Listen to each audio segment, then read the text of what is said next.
Computerized Start is brought to you by my awesome patrons on Patreon,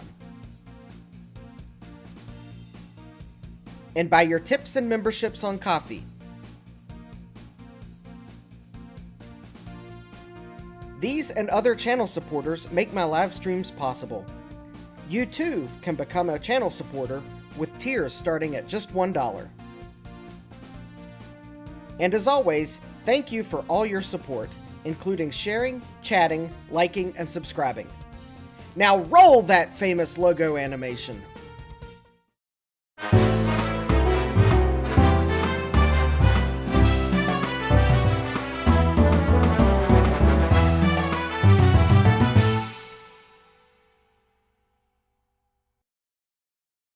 Good evening, and welcome back to Computerized Start Live! I am your host, Justin D. Morgan, and yes, I clicked the start streaming button on time tonight. I believe that's 2 nights in a row this week. So, I'm sure I'll break the streak at some point, where the stream's going to break because Comcast is mad at me for starting on time or something silly like that. But let's see who's in the chat. We have Frank S. saying hashtag #JustinTime. Yes. We have Kibbs with Retro. Hi, Kibbs, and hi, Frank. We have SadMac356. Hi, SadMac. We have Adam McGee. Hello, nerd. We have Jeremy's Vintage Hillbilly Shack. Hi, Jeremy. We have I8386SX. Hi, Jesse. Ah, yes. Maybe I was inspired by the item that's on the box here, or on the bench here. We'll get to that momentarily. Oh, we have Jack68K. Hi, Jack. And let's see here. Ah, yes, Jesse, I have a box from Mauser. It has items in it for a laptop that you and I both are trying to get one completely working. And that would be caps for a Compaq LTE 286. And caps for a 2CI cash card. And I still need parts for April Apples, but let's just say that LTE 286 power supply smelled fishy after I had it running last time, so I realized I'd better recap it sooner rather than later. But yes, I've got my goal, the linkadoodles in the video description. The Apple II Plus needs parts, computer needs parts. But without further ado, let's get to Wheel of Regrets. And what do we have here? We have an item that is in an eBay box, so I can only presume that's an eBay purchase. April, not apples for a moment. Yes, Kibbs. And then we have a package that I know came from eBay because the way it was shipped, I went ahead and opened it. But anyways, let's go ahead and start with this box that claims to be from eBay. So we will give this box an open.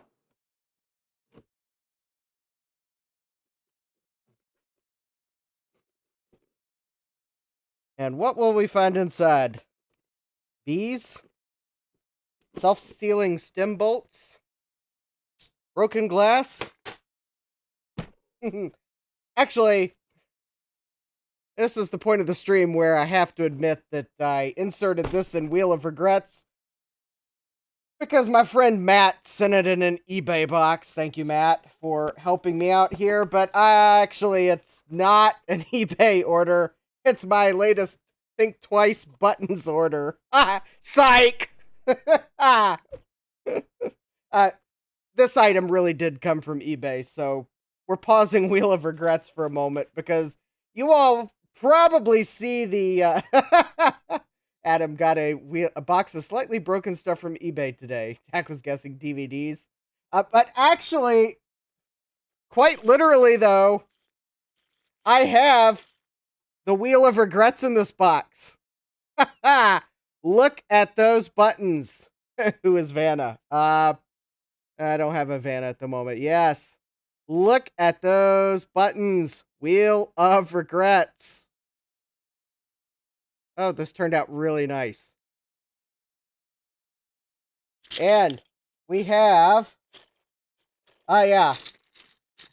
Thanks, Jeremy, for the idea. I turned it into one of the first set of buttons that I got, but I bought it on Regret Bay. There we go. And then we have... All right. I have to thank Dave of Dave's Vintage Apple Tech and probably some other people for the suggestion.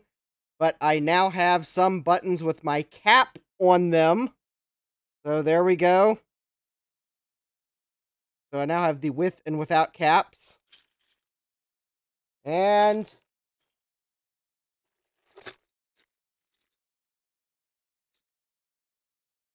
got the dinosaur wearing the cap. Haha. I thought that was rather good. Well, okay. It's stock, the dinosaur stock art, but the cap was a picture I took. But anyways, there we go. The dinosaur wearing the cap.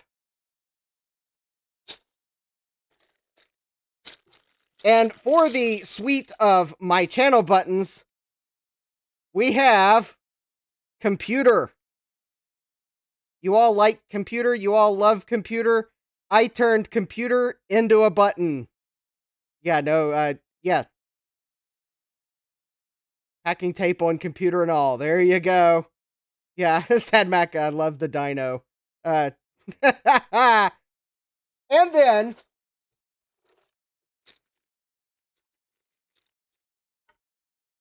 I ordered some April Apples buttons, and you'll note that I didn't put my URL on these because these are April Apples. Kib says computer 3. So, anyways, all right.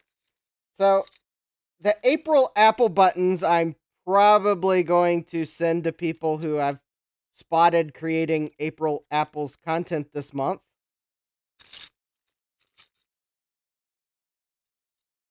Or that otherwise did something for April Apples. So, but the other buttons, I'm not ready to start sending them out, but my channel supporters in the, well, as I go down the list of them, well, they'll get first dibs on the buttons.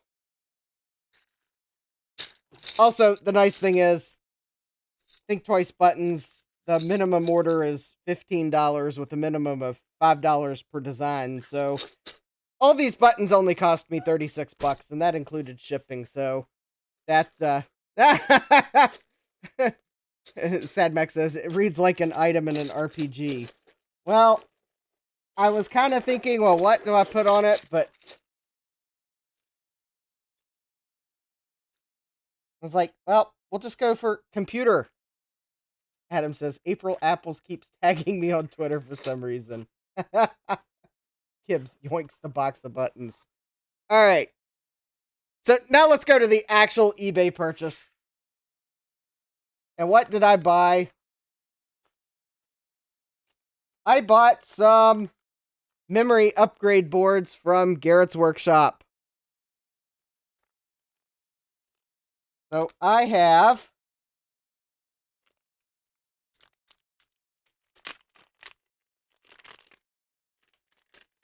for the Apple IIe, I have the RAM 2E2. So this is a whole whopping 8 megabyte RAM for the Apple IIe. I'm sure that's way more than I will ever use, but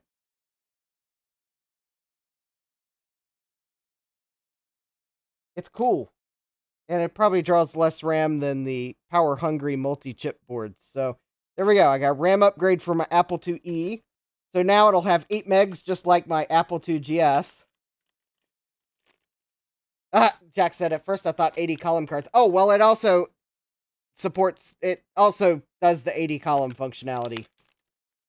Because I think in reality, the Apple IIe can do 80 columns on its own. It just needs the extra RAM in the slot to do it, or some silly thing like that.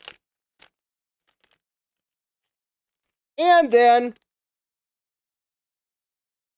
because I didn't want to leave other Apple computers I have feeling left out, I bought a RAM 128 for the Apple II. So this is, I think this acts just like the Saturn board.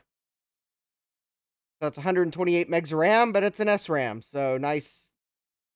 It draws less RAM than the power hungry. It draws less power than the power hungry. It draws less power than the chip-hungry memory upgrade boards. The ones that like need 20 bazillion chips to run. Anyways, there we go. In fact, I was almost tempted to pull the Apple IIe on the bench to install that upgrade, but we'll actually pull it on the bench a little later.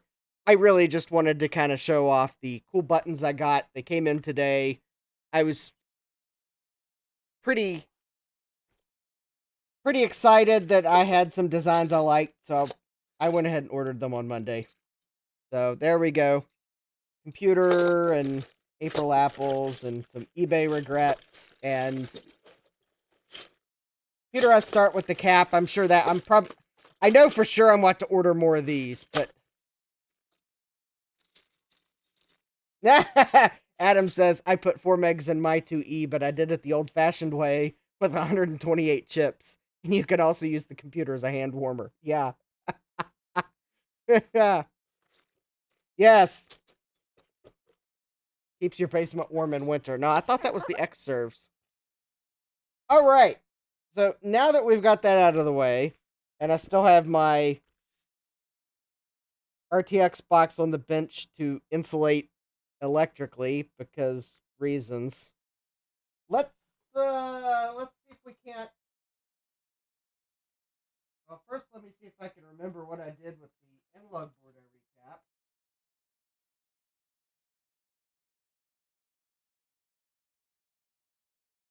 Okay. I apparently did not put it where I thought I did. Ah. Oh, there it is. Okay. It was close by. Alright.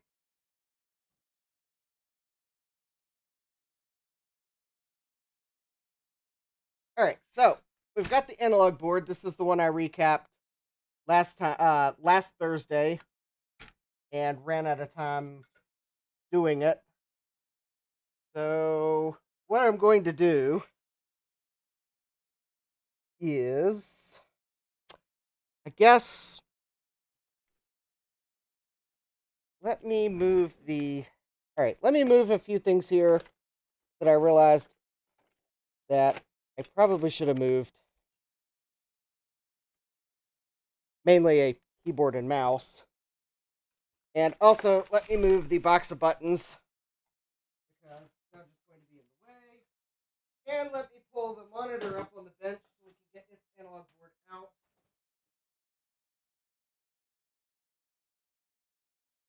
Alright. It will certainly be nice to get the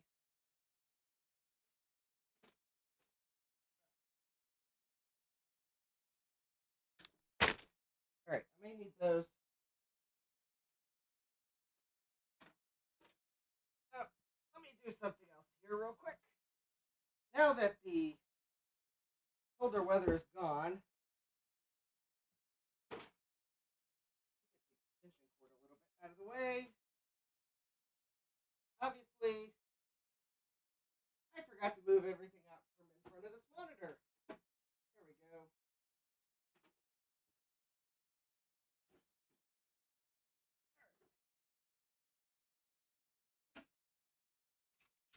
There we go. I got it.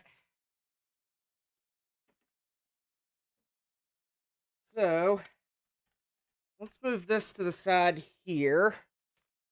Let's get this on the bench.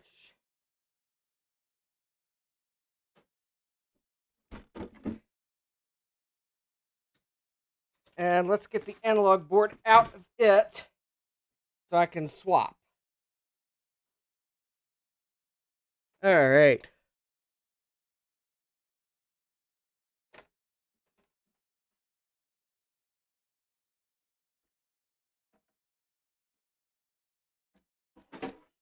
All right, and of course, some necessary disclaimers. This live stream is for entertainment purposes only. It's not designed to be a monitor repair stream.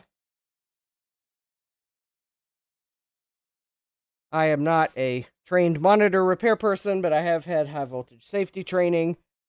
This monitor has been unplugged for a year or so. does not necessarily mean that the tube hasn't managed to build up a slight charge, but that does mean that I know this tube is not going to be holding any significant amounts of power, most likely, but I am still, because I have heard that these can build up a slight charge from being in storage. If I can find something to discharge it, I am going to actually first just double check that the boards in both of these are the same, because I am not exactly convinced that's the case. I see something that looks weird. Let me take a look here. Are these the same?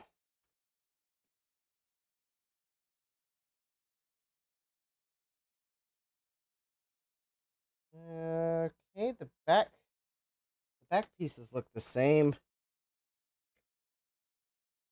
Oh, okay. Oh, wait a minute. That's weird. Oh, okay. I think I see what my A2M6021. Okay, so they're the same part. I see what the holdup is here. All right. I'll still try to find something to demonstrate that the tube is not charged. I normally use my big long screwdriver for that, and there it is.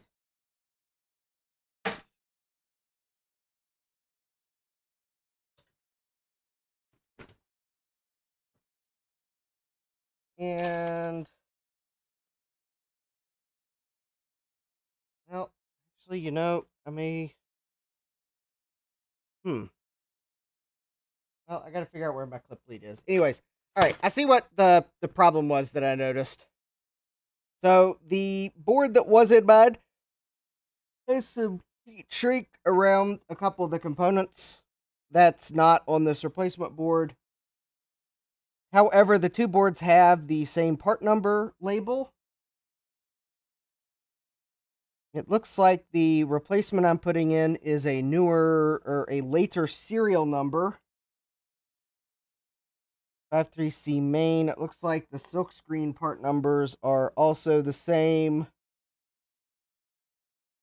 Okay. These are...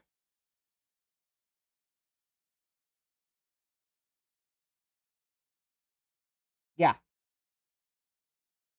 These should be the same. Now, the one thing is, I'm going to...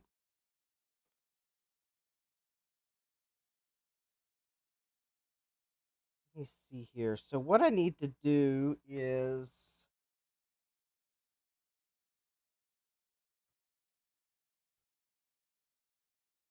All right.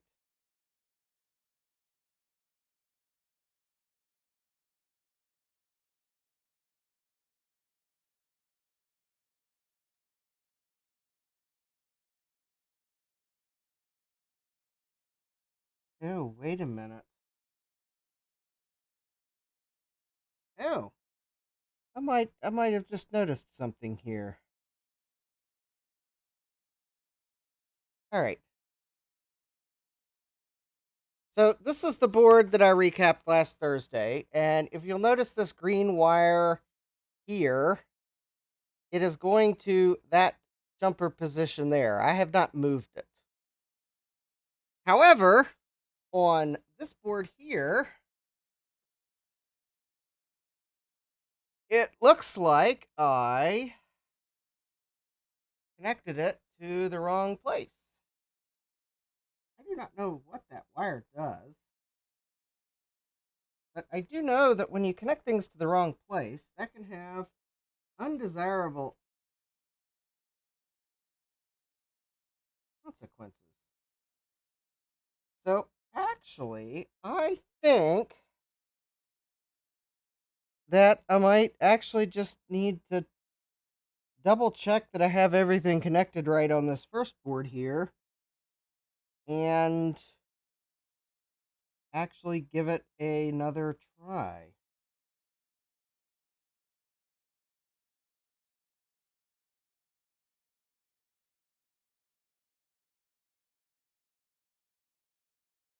Alright.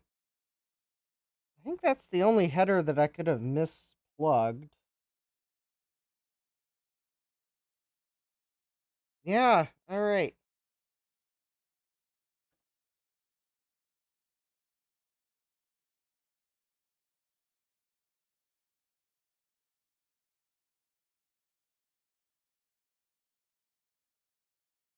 Really, I'm also now just trying to see if I can figure out what that little wire does.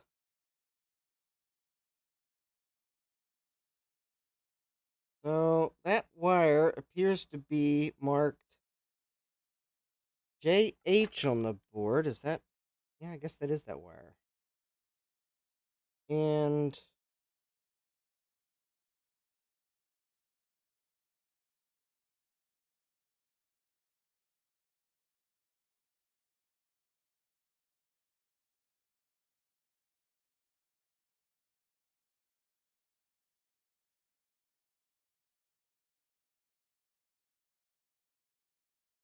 I'm not convinced that would explain the behavior I was seeing.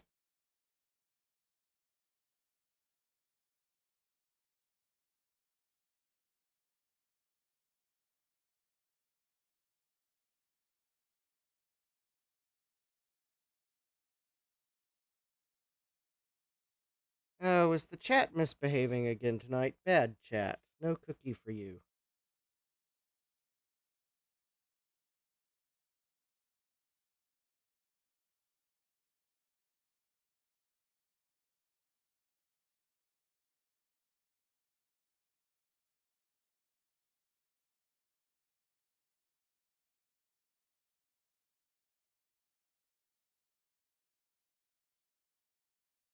All right, I think I. Oh, you're just okay. Good.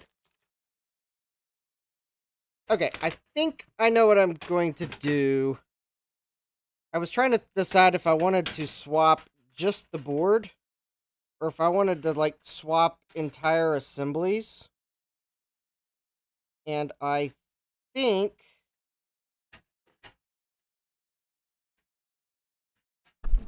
uh, I think I'm going to put some things back together.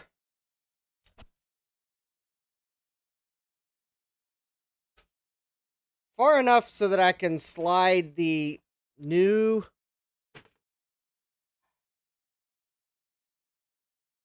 Hold on. Hold, please. Okay. So if I want to.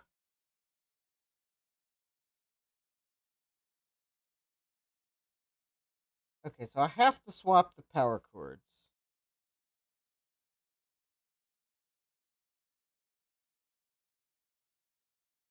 Wait, is there any way I can.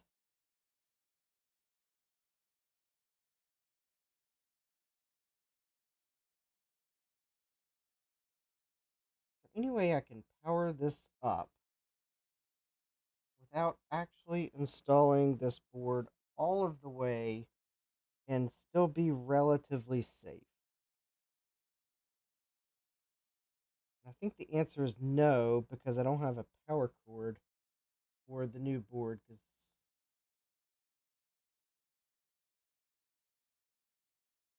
the e-waste place where Adam got the monitor that he sent me the board from had ever so impolitely cut the power cord at the back. You know what you're doing, don't. Yeah, Sadmax says, if you know what you're doing, don't try this. Alright, yeah, okay. I think what I need to do is knock a bunch of components off of my workbench. Always a thing you need to do, especially if they're important and you don't want to misplace them. Then really knock them off. Knock them off the workbench like you mean it. None of that.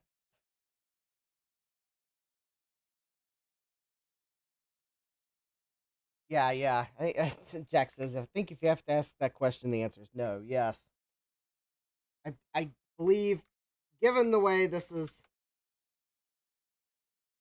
put together, the only way to do this in a safe manner is to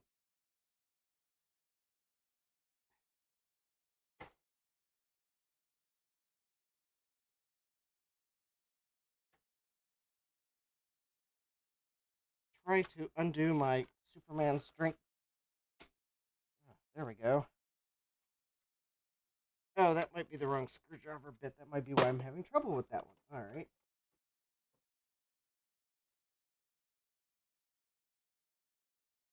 All right.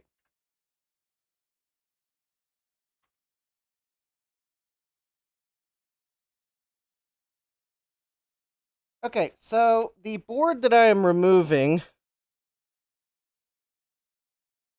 was made in August of 1987.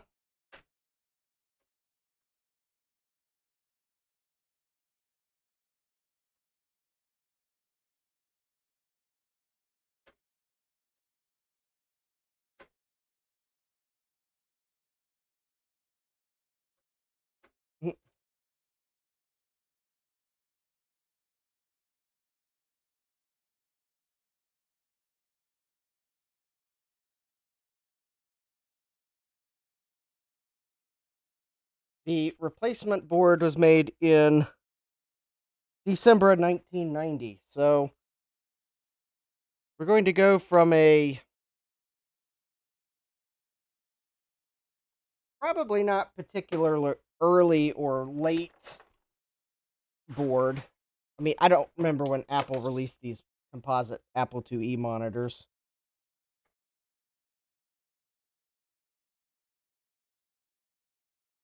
Although, as long as they were selling Apple IIes, they might have still sold these into like 91. Well, actually, if the replacement board was made in December of 1990, then yeah, they probably did sell it in 1991.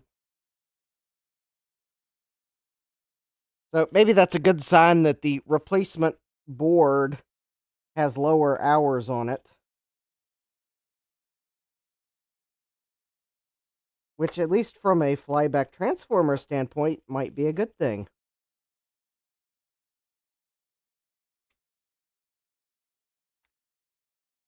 Right.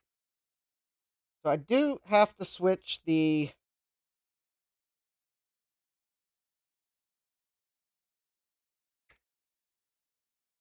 I will have to move the power cord over. And I think that's the little LED connector. So the red is on the outside. And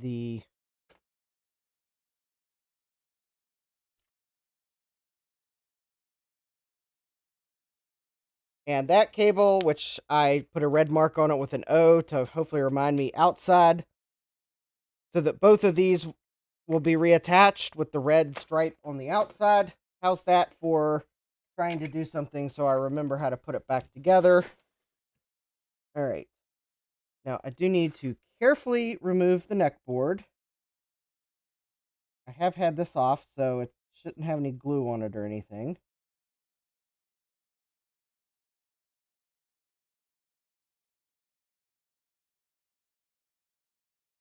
All right.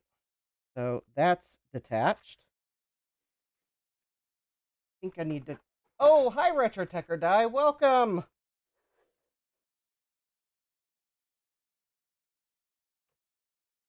I guess congratulations are in order, Mike, as you have, I guess, switched jobs from Navy to Navy Reserves, I believe it is. So congratulations. And good luck with the next chapter of your life and career.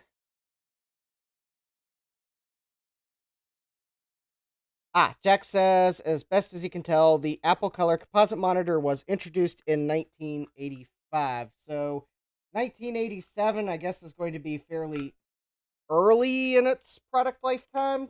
I mean, compared to 1990. And then 1990, I suspect Apple probably discontinued it with the Apple IIe. Granted, they may have had another design or switched manufacturers or something, but I kind of suspect a monitor like this, since they were selling Apple IIes to school, I somehow suspect that they continued selling a monitor with the Apple IIe right up until the very end.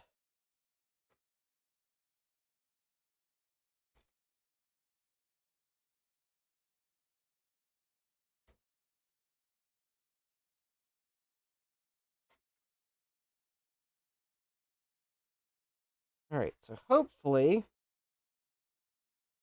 I have disconnected everything.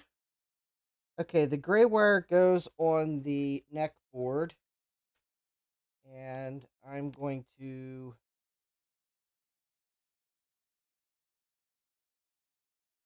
write neck on it so that I remember. Ah, hi, Dave. Dave, you missed Wheel of Regrets. And unfortunately, I moved the box of buttons over to the side, so I'll just have to spoil the fact that I have buttons with my cap on them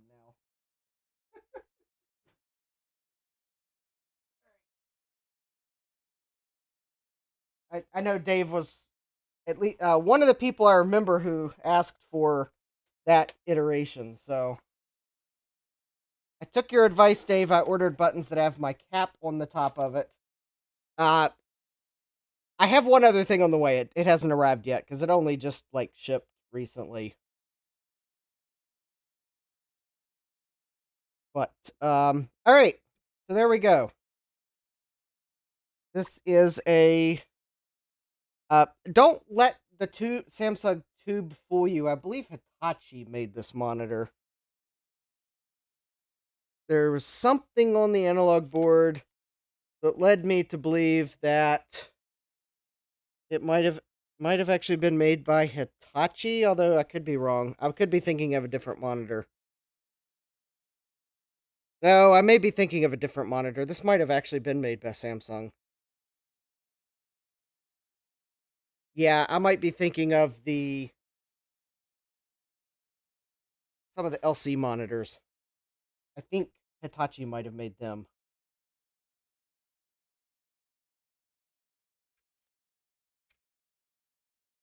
I know Hitachi made some monitors for Apple. That's probably the gist of it. All right. So I need to move this somewhere where it will be relatively safe. The fact that it's got a tube in it. Because I need to swap some things between these boards. All right, let me see what these components were here. Because I'd ordered components a long time ago. And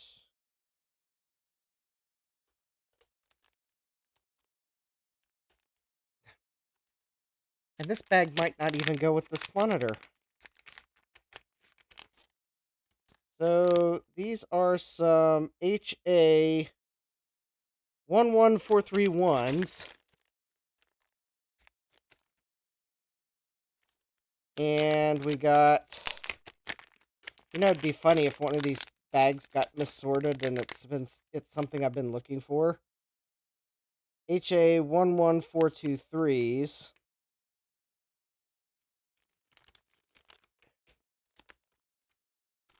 And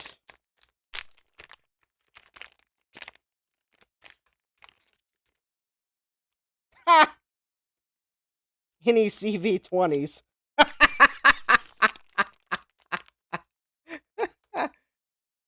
Okay, those don't go with this monitor. I think whoops. I think I actually was looking for those at one point.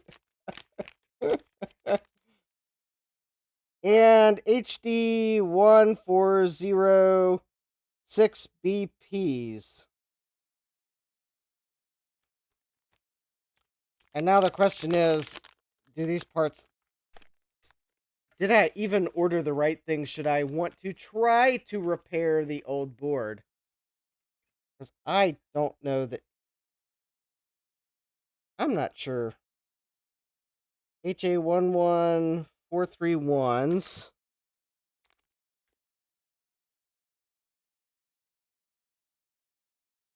Nope, I didn't receive the right thing. Oh, I think those are the three ICs that are supposed to be on this board. HD 14066.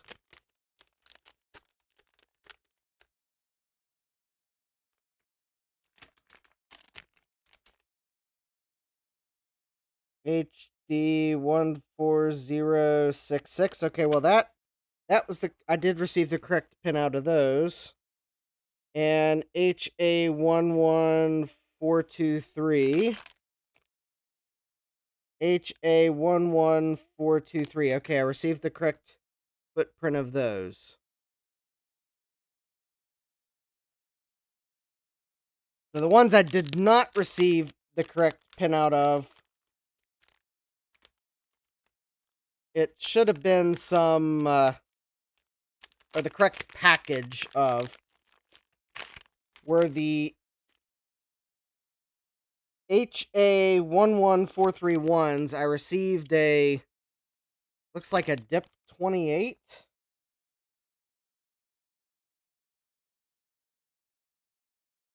Yeah, DIP 28 is what I received. But what I was trying to order was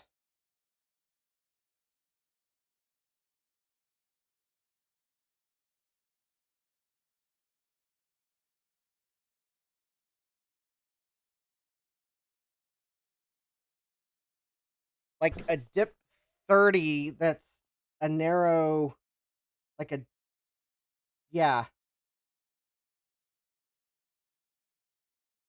Yeah, that was a fail. That's a complete fail.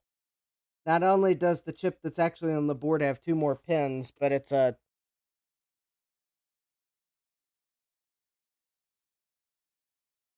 HA11431NT. HA1143. Oh, I bet that NT is an important part of the part number. All right, so I probably got what I ordered, but I did not get what I needed. All right. We'll toss that on the table of eternal disorder. I'm partly wondering if I want to try to replace these 2 chips on the original board and see what happens. Let me see what these 2 chips do here real quick. Well, Jeremy, when you find hard to decipher data sheets for chips, it can be hard to tell what's an important part of the part number and what may just be a part of the part number that indicates the process. It's possible the description on UT source might have been wrong, but I suspect I ordered an HA11431 or whatever that was. I suspect I got the part that I ordered, but the part I ordered was not necessarily the part I needed. Besides, I ordered those chips so long ago I wouldn't be able to return them now, even if I wanted to. I'll just chalk those up to I will chalk that up to lost in translation. How's that?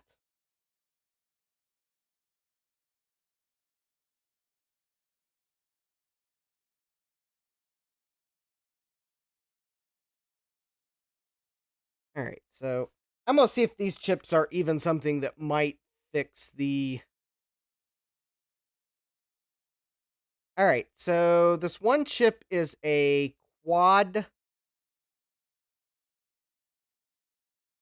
quadruple analog switch quadruple multiplexer.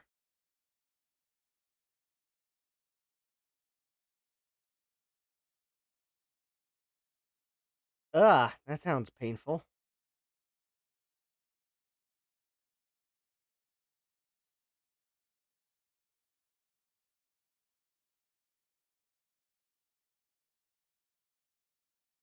Consists of 4 independent switches capable of controlling either digital or analog signals. Switch is useful in signal gating, chopper, modulator, demodulator, and CMOS logic implementation.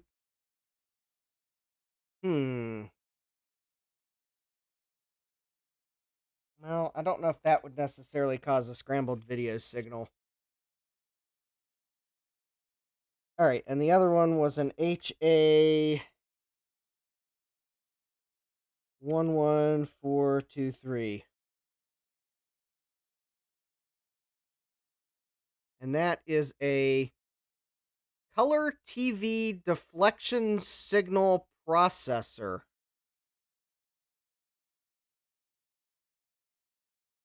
Ooh.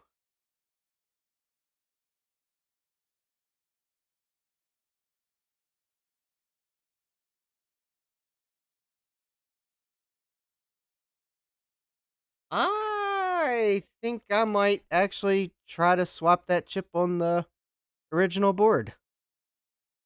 Because that might actually fix the problem. Granted, the datasheet's in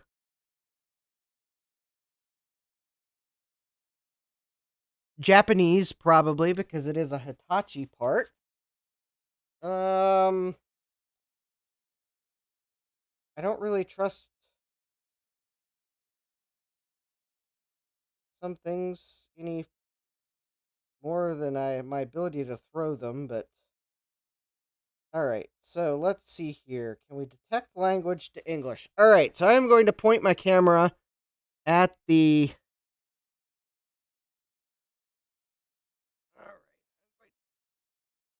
Okay, it is Japanese. No, come on. Alright, so it function horizontal AFC, horizontal oscillation X-ray protection circuit, vertical oscillation, vertical blanking generation circuit, built-in vertical blanking circuit, no need to adjust vertical linearity.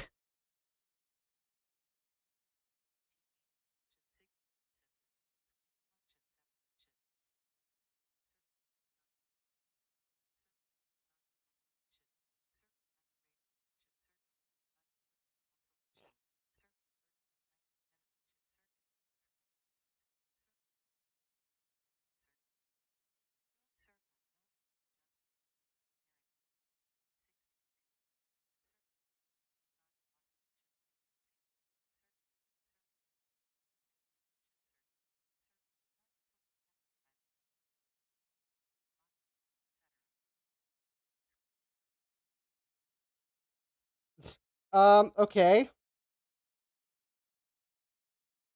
Built.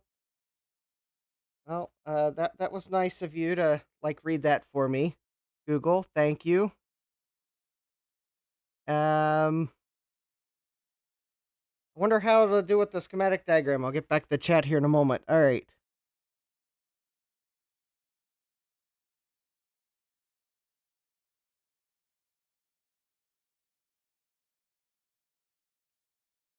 All right. So it looks like it takes VCC in video input. Ooh. And this has the sync separator. All right. So this chip here has a sync separator. Sync out. So it does output sync.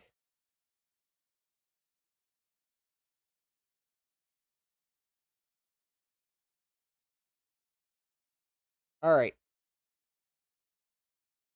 I know I bothered to recap this board, and Jack says, I wish the penalty for ordering the wrong thing or forgetting to order something wasn't another 2 to 3 day wait for mouse or DigiKey order. Well, in this case, forgetting to order something is a 2+ week penalty because it comes from China.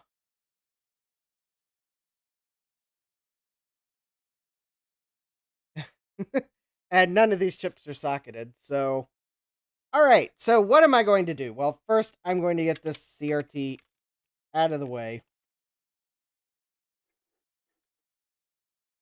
Alright,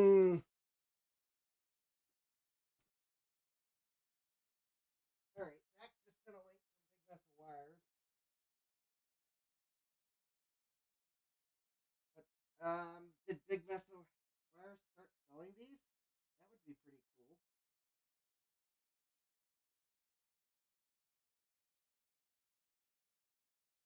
Alright.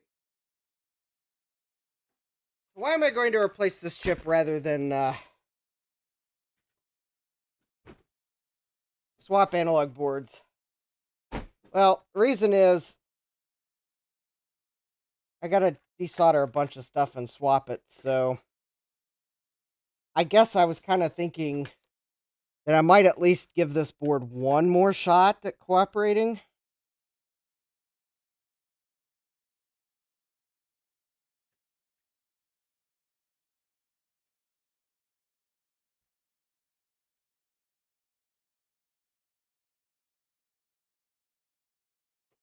All right.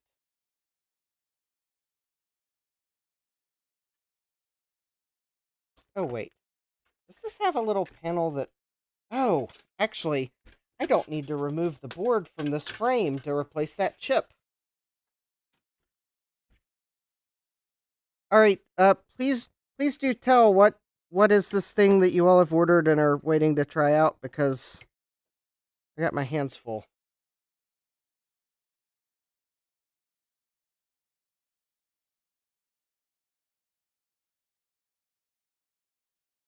Because if it's from Big Mess of Wires, it's probably Apple II related.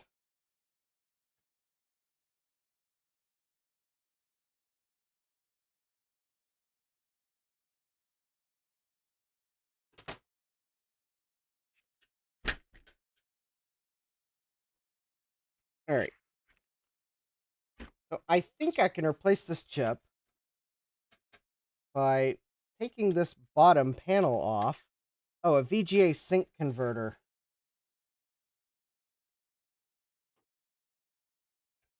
Oh yeah, I guess I was reading about it. Does it, like...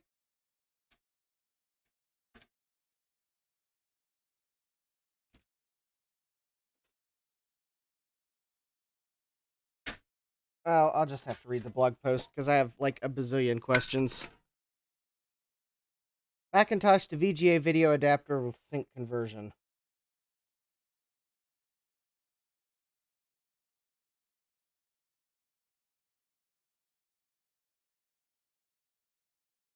Oh, that's actually a pretty interesting chip. All right, so is that the chip I'm... HA11423. HA11423. Okay, that is the chip.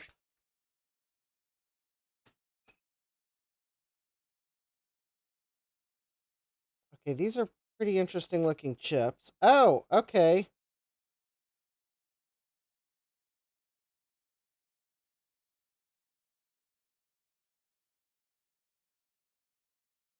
No, you're not imagining things. There really is two fewer pins on one side than the other. The original's just like it.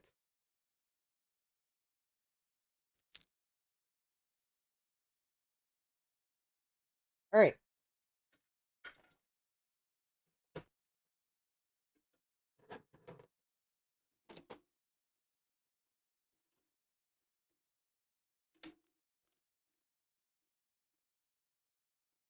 Now, of course, the...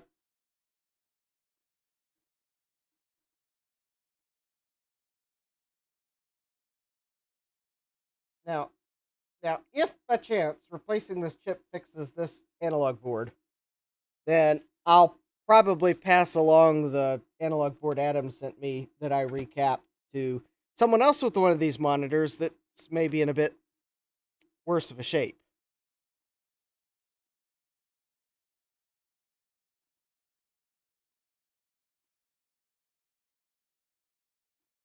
Although, if this doesn't fix it, then I'm swapping analog boards, because I give this like a 50-50 shot, because this does assume that those actually are legitimate Hitachi chips, although they certainly do look like Hitachi chips I've seen from that era, because they are shiny, and Hitachi was making shiny chips. And in fact, I think the Hitachi chips on this board are...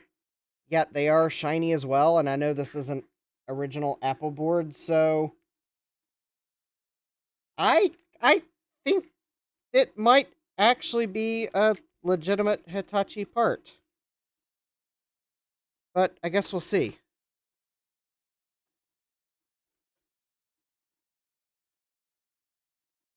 Of course, your Big Mess of Wires link reminds me I need to email them and ask why my floppy emu is acting weird.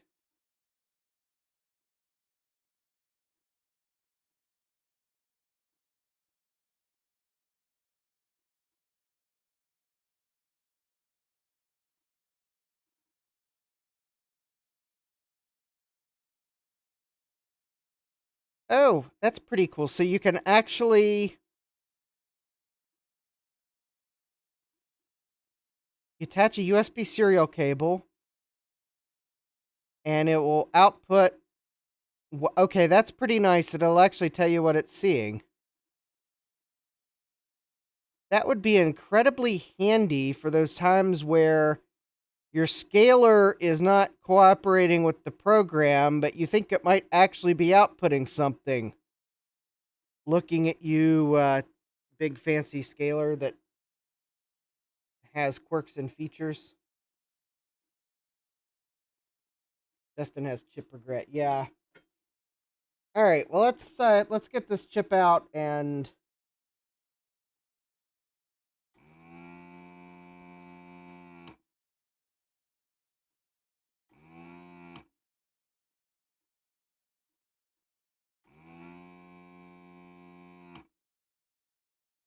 I might have tried reflowing this chip because there's an awful lot of solder on these pins.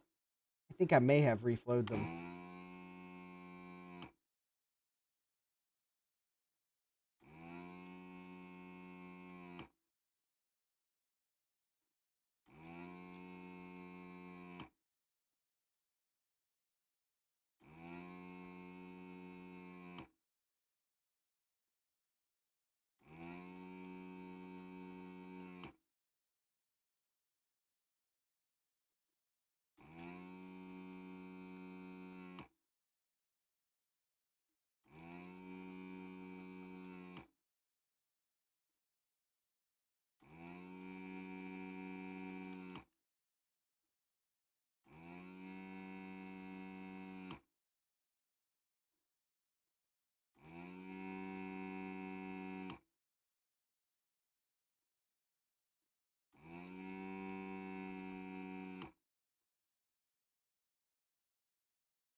I think the chip is going to come right out.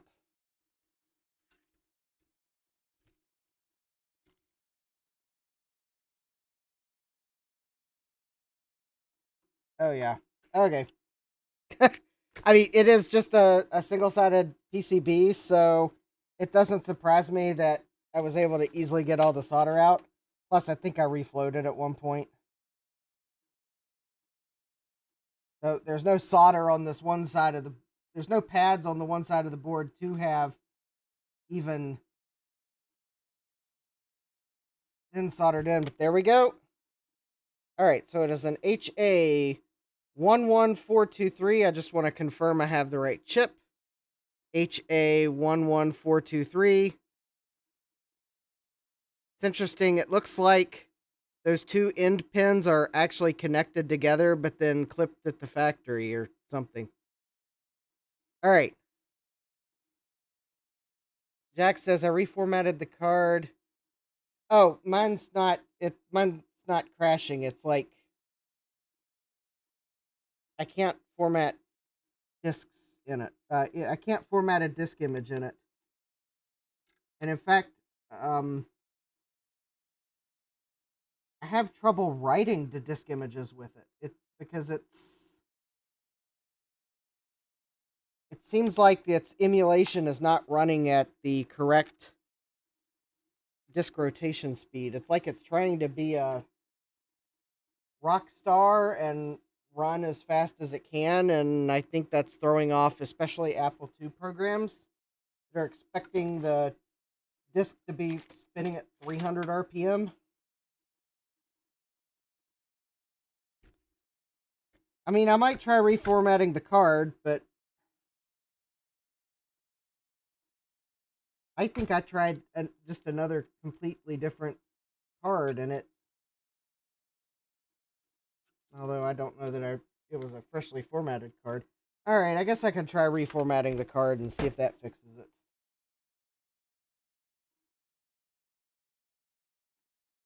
I'm having a problem with 3.5-inch discs too.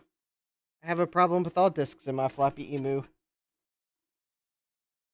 I can't I cannot format. So if I got a program that's trying to do like write a disk image, I know it seems silly that you might be doing that, but there are some programs that insist on creating a disk, so you need to let it create a disk image or create a disk and try to write them to use the floppy emu as the disk.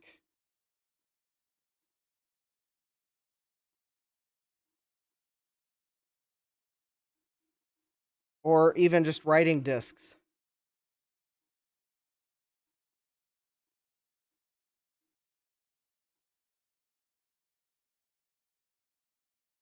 All right.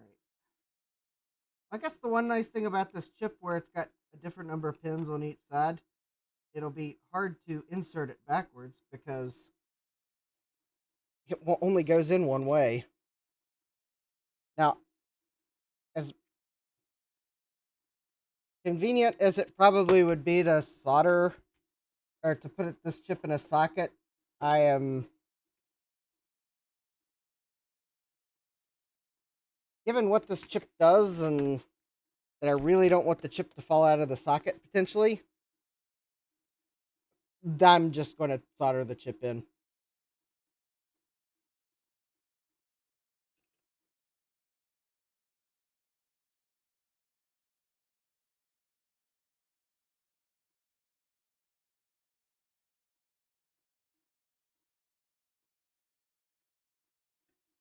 This is probably one of those things that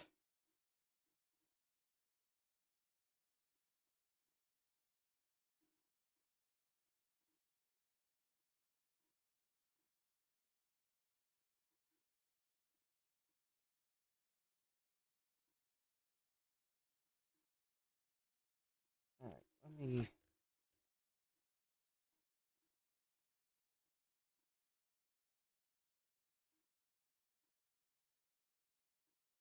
All right.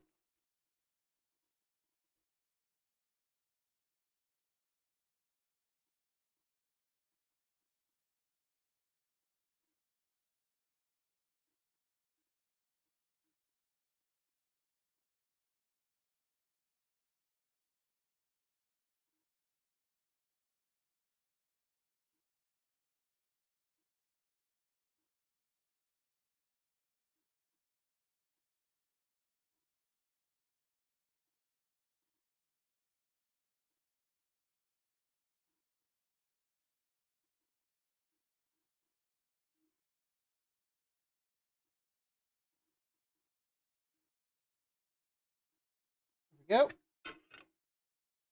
All right. Good night, Frank.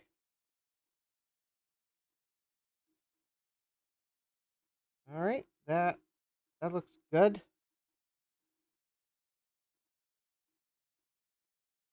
All right. I am kind of. All right. That is some grungy looking flux, although probably probably my doing. I mean, maybe that's original factory flux. It just also could be a spot I forgot to clean. All right. Let me see if I can't.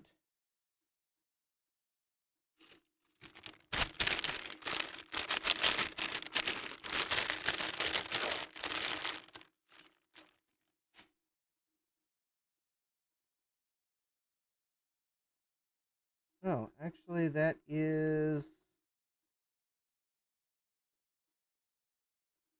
a mark on the board. Okay. No, actually, that is.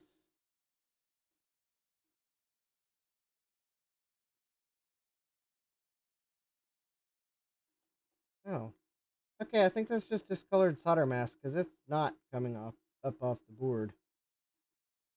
Not in the least bit. All right. I think we're going to try that. I I think that's the chip that I would suspect would have been the problem. If this works, then I just fix the monitor. If this doesn't work, then I'm swapping boards.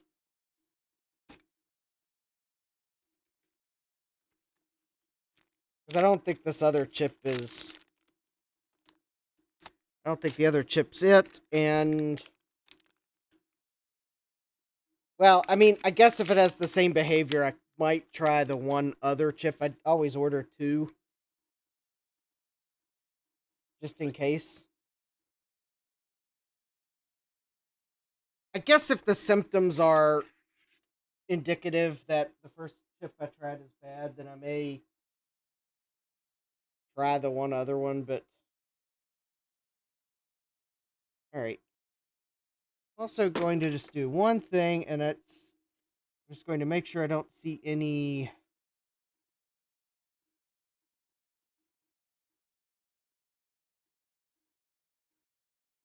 solder joints I might have missed.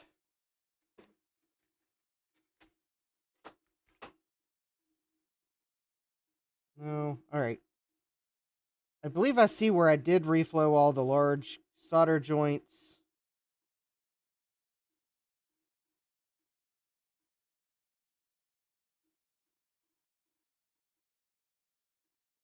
Okay.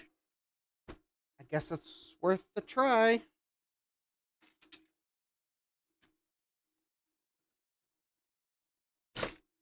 All right. So if this fixes it, then it's either that component or it was that green wire I put in the wrong spot. I won't worry too much about it.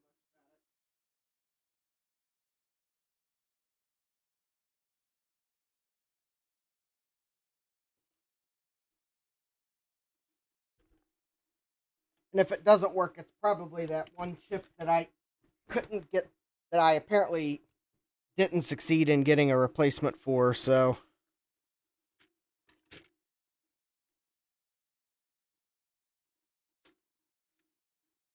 because I think that other chip is some sort of processor chip as well.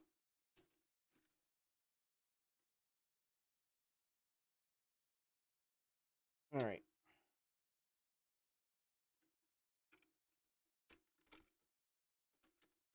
So I'm gonna leave the shield off the bottom of this board, and that's because before I plug it in, I am going to put the cover back on it.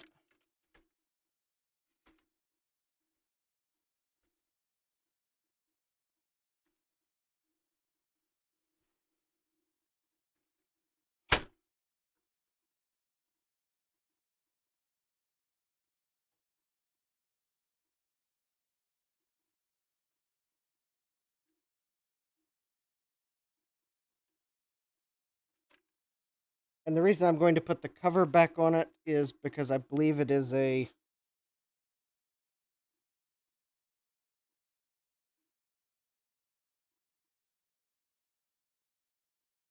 I think this may be a live chassis design.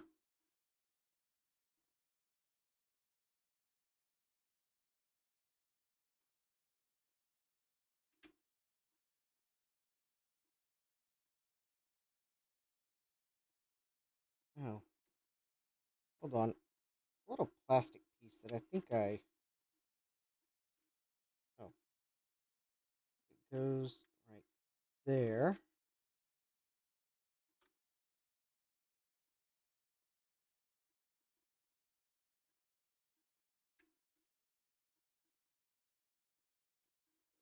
All right.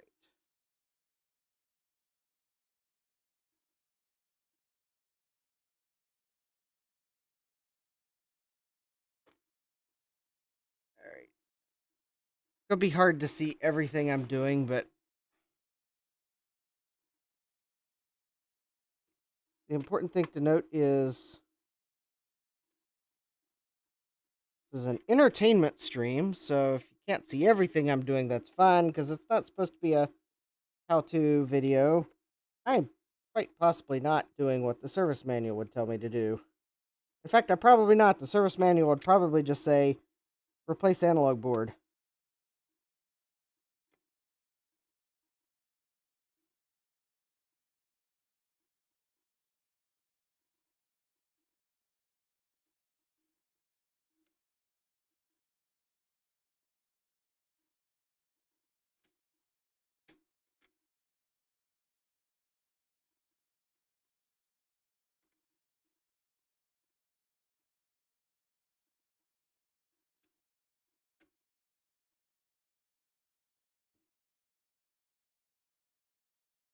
Because there's no section in the service manual that says when nostalgia sets in. Like when nostalgia sets in and your Apple IIe is 30 plus years old, but you still really want to play Oregon Trail, follow these steps to replace all the capacitors that are going to leak because we didn't specify capacitors that were supposed to last that long.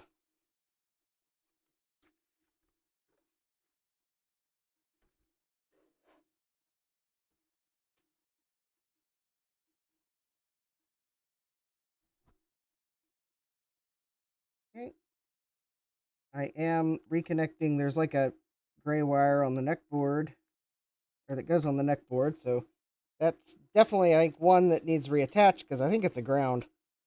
And then there's this one here down there. And there's a cable there. And, oh, okay. And we got a ground screw.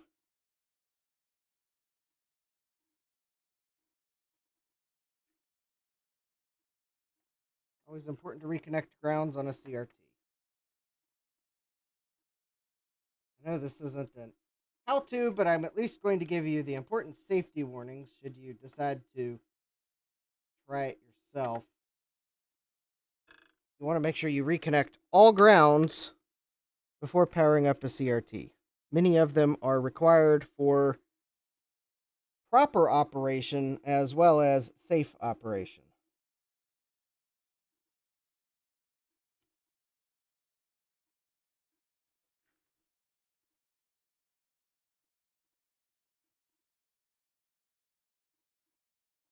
Sometimes things can be required for both. All right. Definitely put the neck board back on.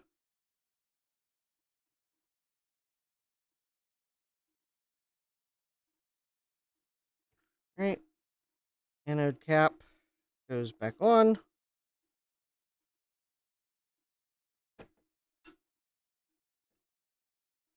All right.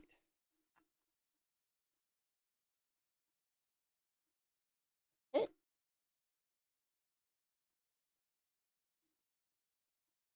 And because this, I do not know if this is a live chassis design or not. Live chassis design meaning that the metal frame that this board sets on could have mains voltages on it. I mean, given that there's a ground wire, I'm not sure that's the case, but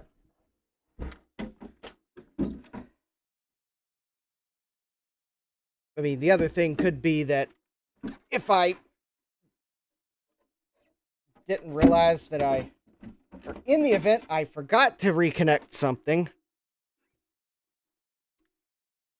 that's the other reason why I'm just going to set the back cover back on.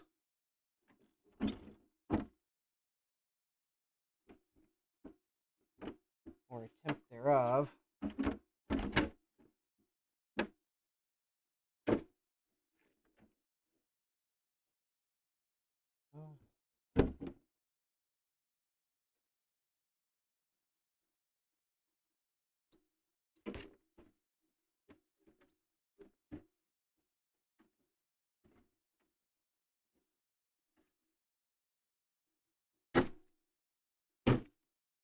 All right, there we go. So the cover is on for safety.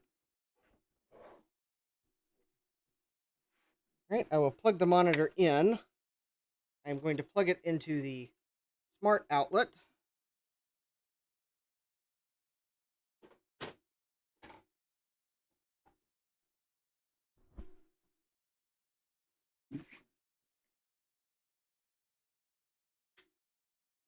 All right.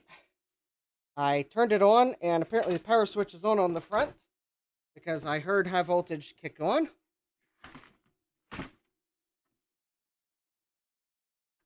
All right.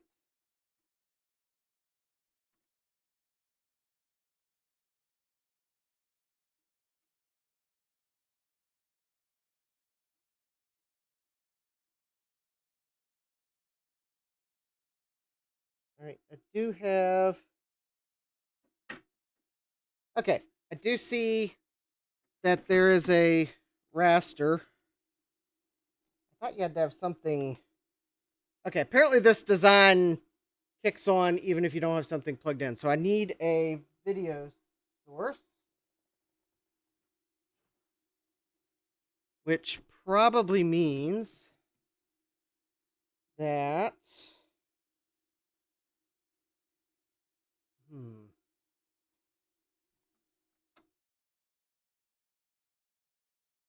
Alright, I guess that means I need to go find a video source for it. Alright, one moment.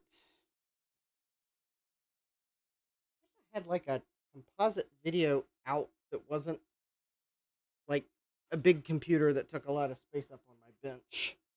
That would be like really nice. Like maybe a raspberry, not a Raspberry Pi with a composite video or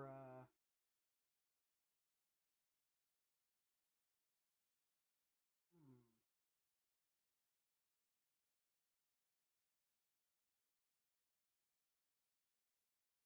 All right, I guess I'm about to go get the Apple IIe because it's,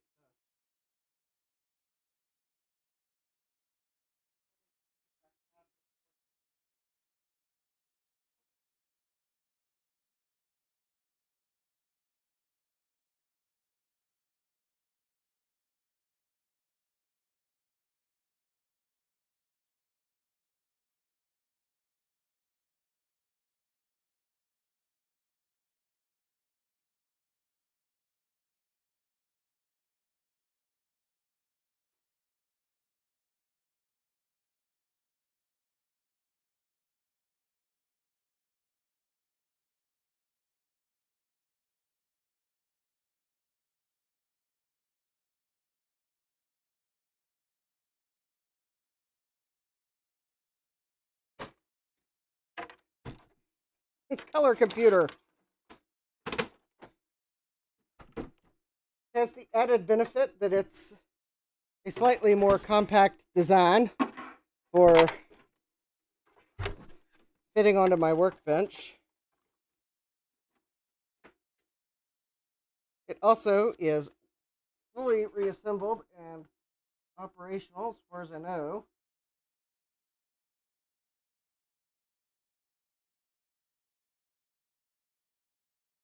And if I can find the other end of my composite cable. Oh, wait. I was using this ridiculous cable yesterday, or last week. Or I guess actually Tuesday. All right.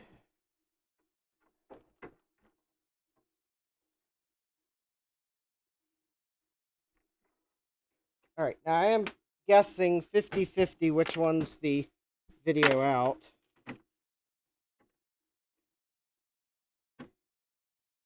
All right. Power up the monitor.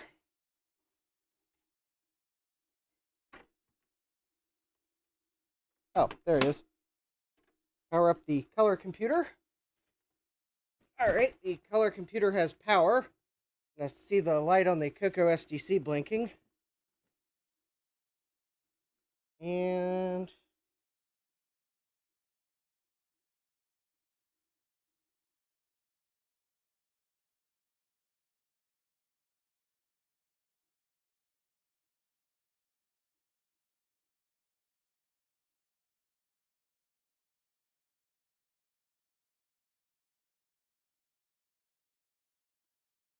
I don't really see much of anything on the...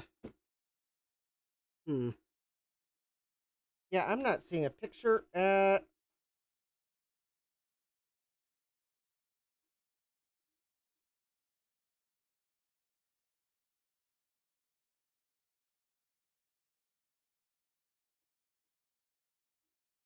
that is not doing anything that I would classify... oh. Oh. Okay, there's one possibility. That might actually be the video signal.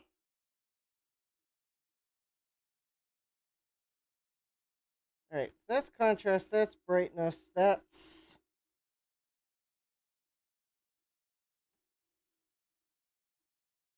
I'm just seeing what looks like a gray screen. I see the electron beam. It's like a solid color.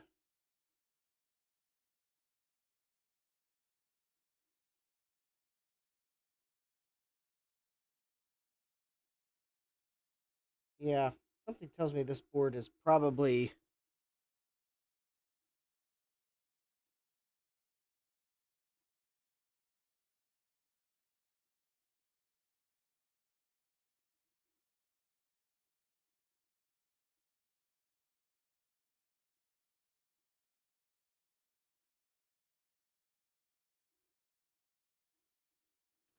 Alright, well, let's at least see if my... Make sure my Coco is outputting an image. Oh, yep, it is. Okay, so the Coco is outputting an image. Outputting an image on the red plug. So I will plug that back into the Apple monitor. And I am seeing, well, I'm seeing no attempt at decoding an image. That would be my description of it. I mean, you can probably see that there I'm adjusting the brightness knob, and yeah, that's not... And if I turn the monitor off, it kind of, the image collapses. So yeah, I would say that that board is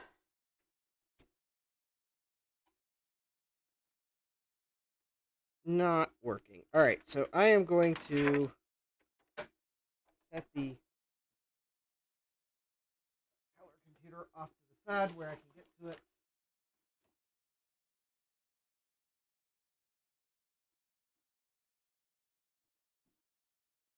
Jack says, careful, it might catch fire from a non-Apple computer connected to it.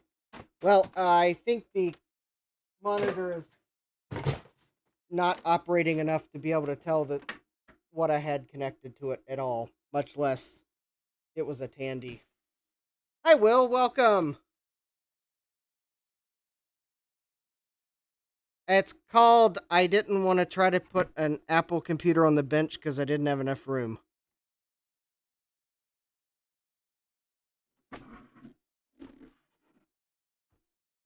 Okay, so the monitor is still plugged in, but it's turned off, or well, it was turned off until I put it face down and it turned itself back on. All right, so it is turned off. I am going to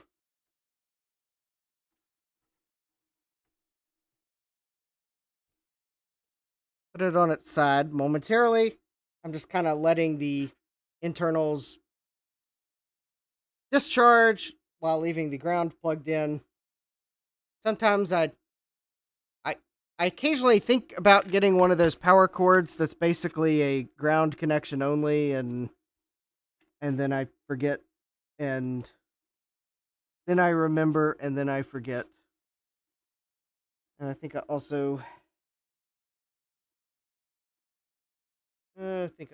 misplaced a screw. Oh well. Oh, I probably have some spares. All right.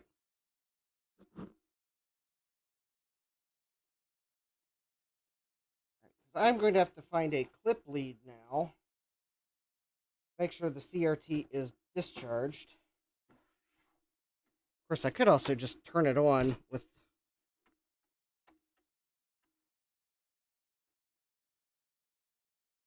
it not plugged into AC, and that'll probably do a pretty good job of discharging anything else that might still be charged.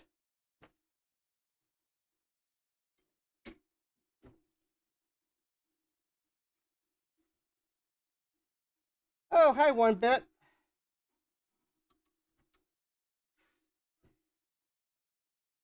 Well, I have not given up to make my Apple IIe monochrome forever, so...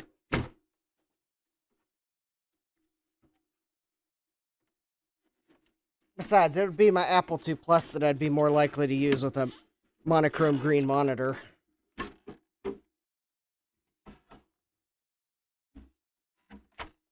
Because the school system I went to, I think, had color monitors on many of their Apple IIs. Although not all of them. There were some they had black and white screens.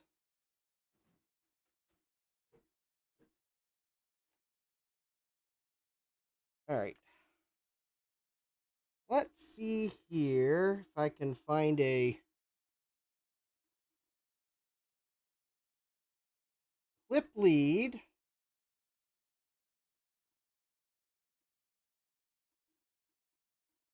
Because it's looking like I am going to have to swap boards. Quite honestly, I might just go through the trouble of swapping neck boards so that.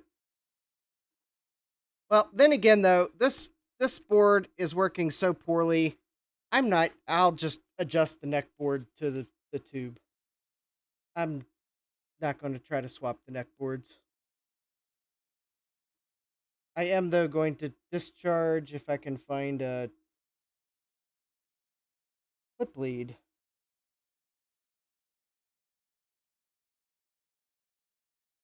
One of these days, I'm going to get an actual legitimate high voltage probe. Today is not that day. It's pre-YouTube, yeah.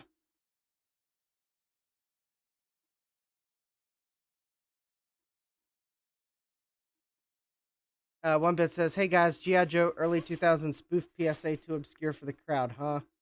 Oh. Pork chop sandwiches. Oh. Yeah, I didn't get that one. All right. Well, I guess I could.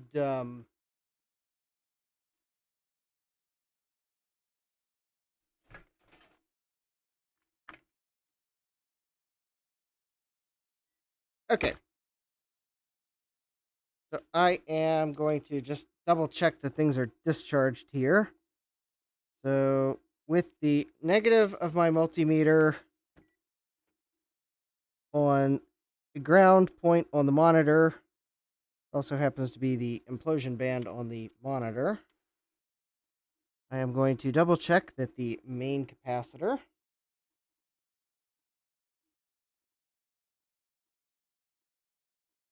like it is 57 millivolts. Is that the capacitor I was looking for? I believe it was. All right.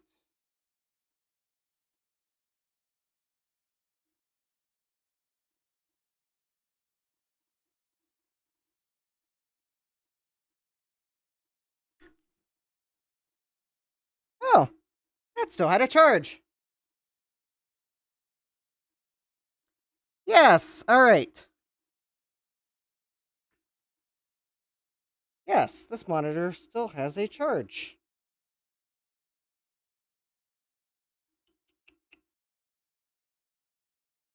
Probably not now.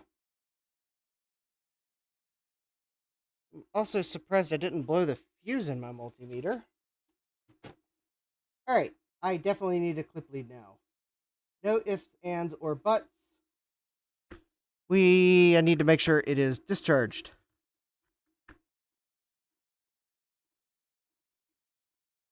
Although it probably is. I suspect my multimeter took the brunt of it. And mind you, that pop was definitely the multimeter lead.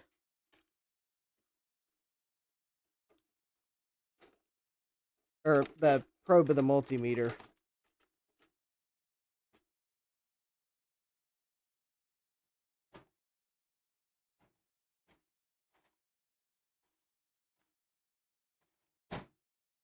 Yes.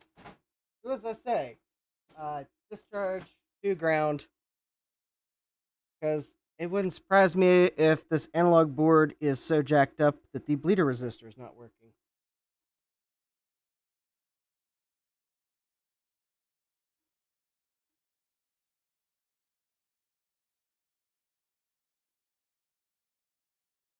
Or that I might have Did I forget to reconnect something by chance? I don't know. All right. I am having trouble finding a clip lead.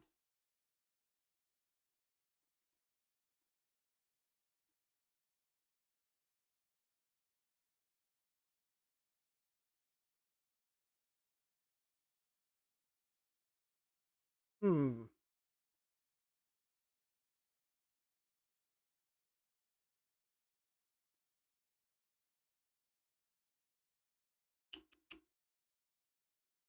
Clip lead. Clip lead. Where's the clip lead?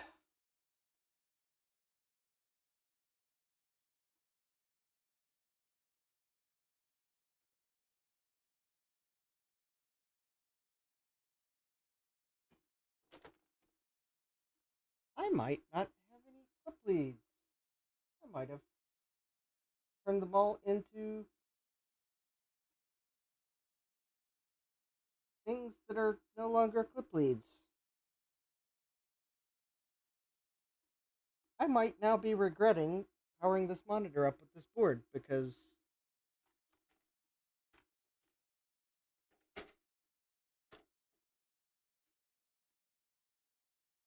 I just demonstrated why you always discharge a monitor even if you think the bleeder resistor is working, because it might not be.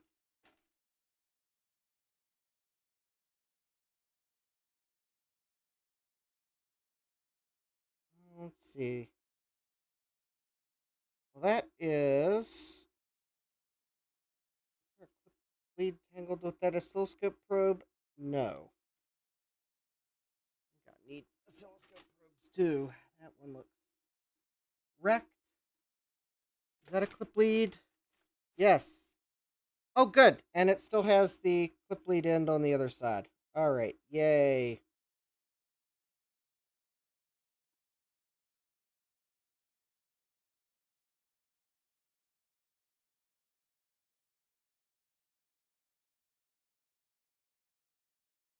All right. So I'm going to attach the one end to the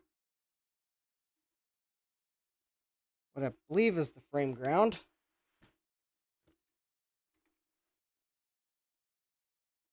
Yeah, there we go. I'm going to put the other end on the screwdriver. All right. And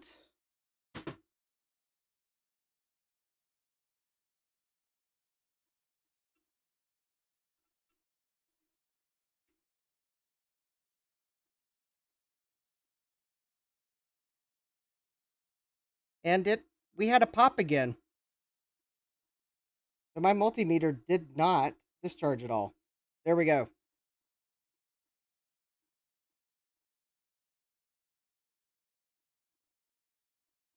Now we should be discharged. All right.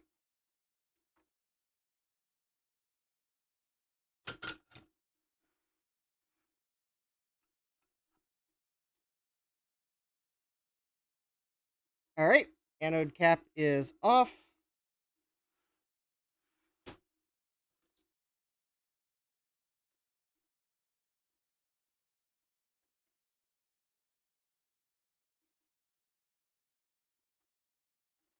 All right, let me unscrew the ground from this frame.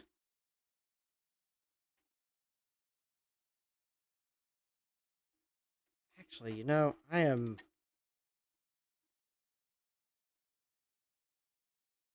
Okay. Keep changing my mind, but I think I know what I'm going to do here. Okay, so. Yes, always. Yeah, Jack says, very good PSA. Yes, you always discharge a tube.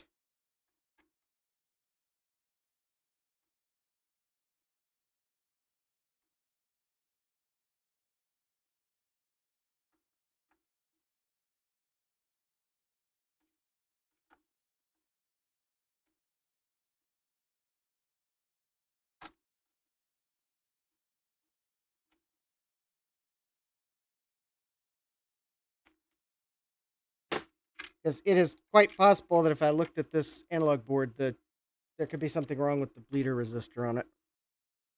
Would not surprise me. All right.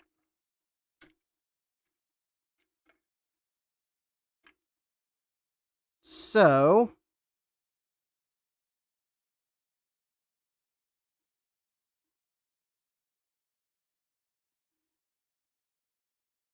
all right. So what I'm going to do, because it'll be easier for me to do it this way, is I am going to desolder the power and the switch. And the reason I'm going to do that is because I boogered up the switch lead wires on the other board. So I'm going to use this switch and, well, the power cord's cut, so I can't use the other's power cord.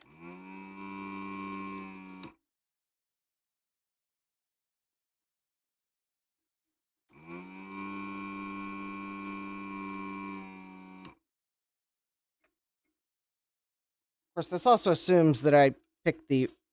Oh, that was not the correct two wires. Oh, that's because those are these two... Oh, it's because it's this wire here.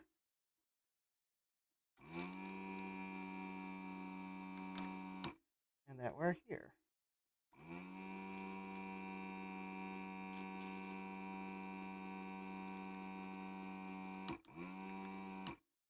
Alright, so those are the switch wires.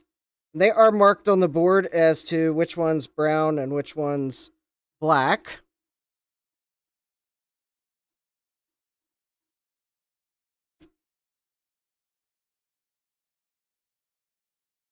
Alright. And now I need the power cord. And the power cord goes to...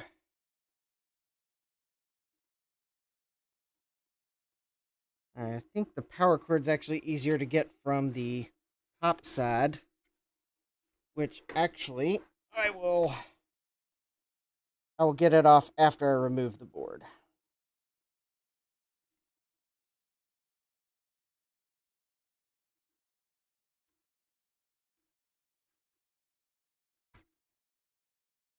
Let me... Now that I think I got all the cables cleared, there we go. Leave that one. All right, there we go. Okay, so I got the old analog board out for the last time.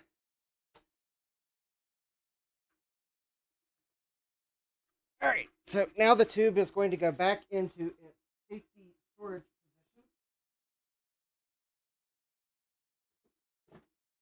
And by safety storage position, I mean a piece of foam that used to hold a 3D printer for shipping purposes.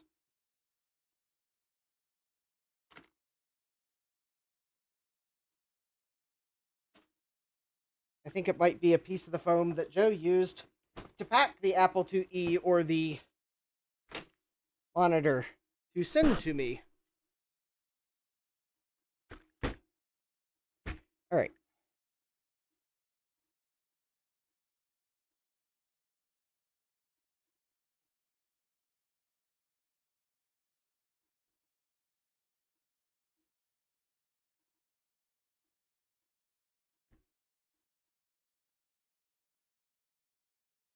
Okay, so where did I put the...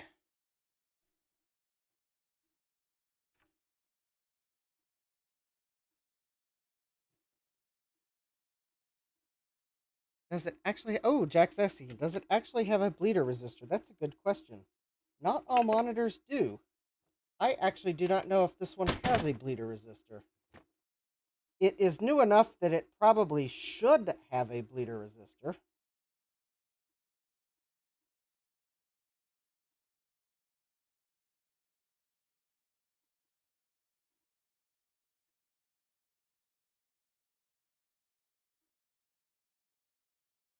But that is a very good point. It may not actually have one.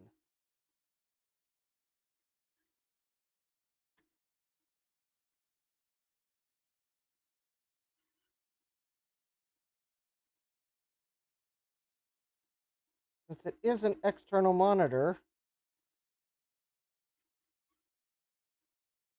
and it wouldn't be expected that users would be opening it to upgrade it, it is quite possible there actually isn't a bleeder resistor.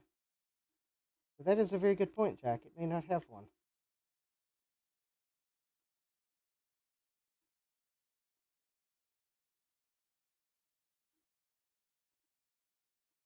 And it could also be a very slow to discharge bleeder resistor too.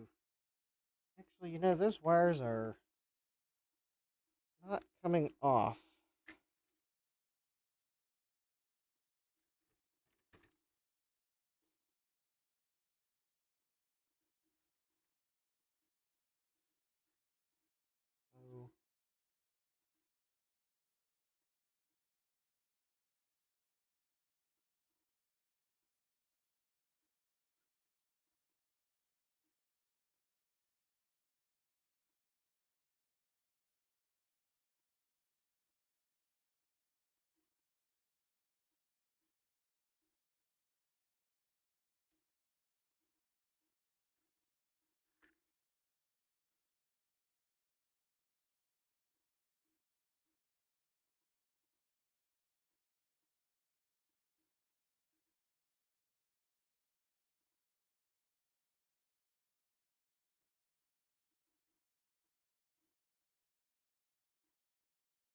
So that's not doing what I'd hoped. All right.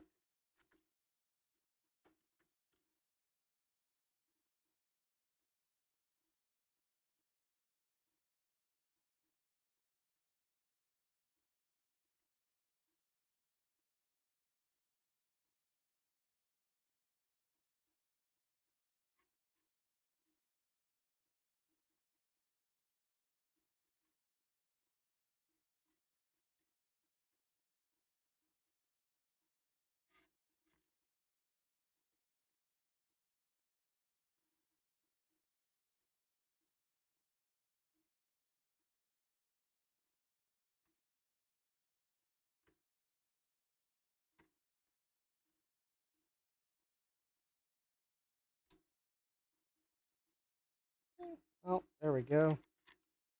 All right, got the one power lead out. And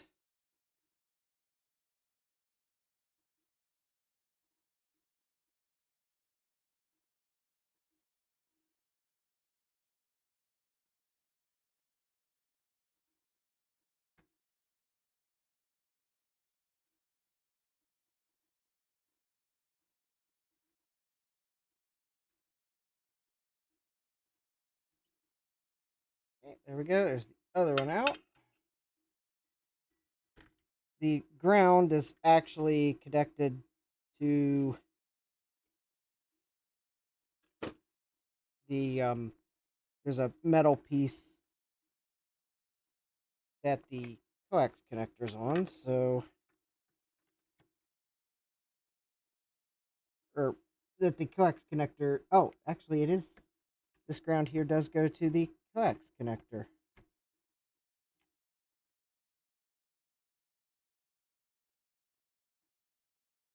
Oh, it's held on with a nut. Okay, so I want to remove the plastic piece first.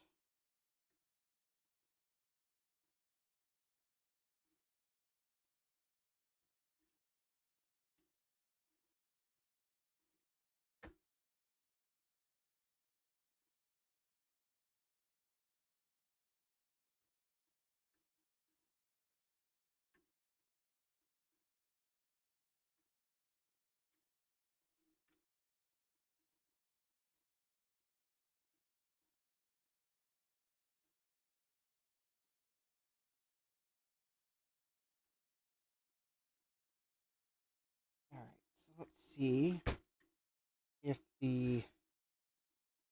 All right, so there's some plastic tabs that kind of hold the plastic piece in on the bottom. See if I can get those tabs loose. Loose enough to flip the plastic piece out of the way to remove the ground wire from the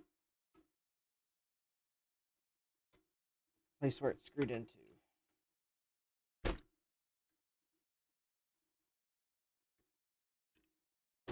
go.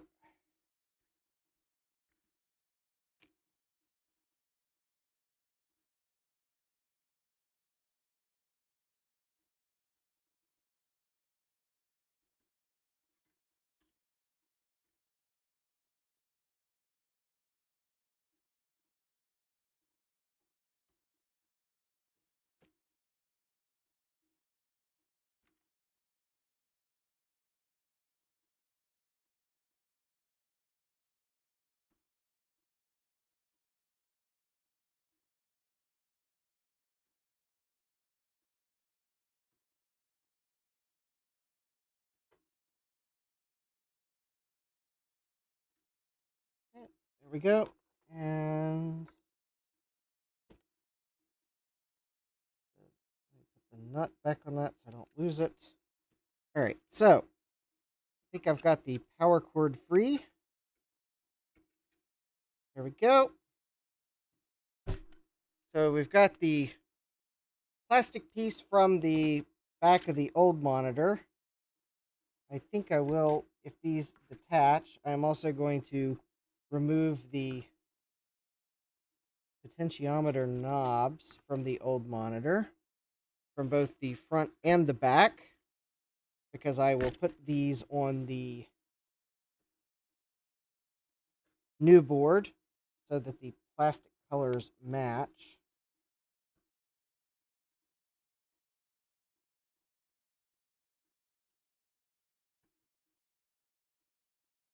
Oh, I think I also just found the capacitor that I couldn't find on last Thursday. C321, is that the capacitor I was looking for?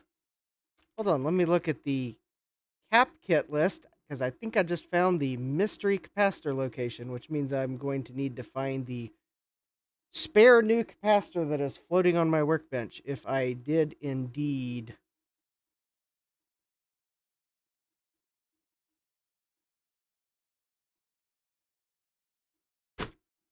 It was on the front panel board.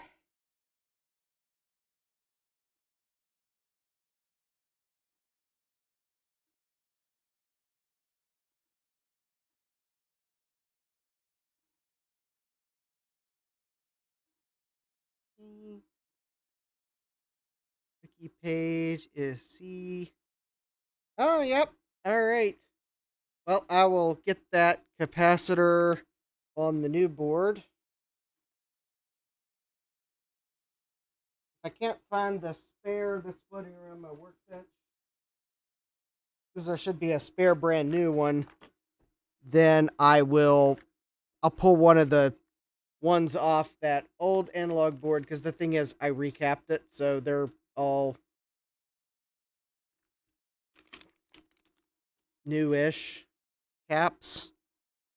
I mean, it's been a while since I tried recapping it, and that didn't fix the problem. So they're not like brand new, but they're not ancient. They're a year old.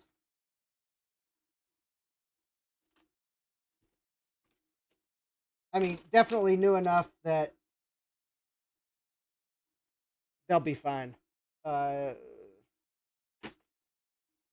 Although the thing is, I probably have that capacitor floating on the workbench. Oh, wait a minute. But I streamed on Tuesday, which means I probably.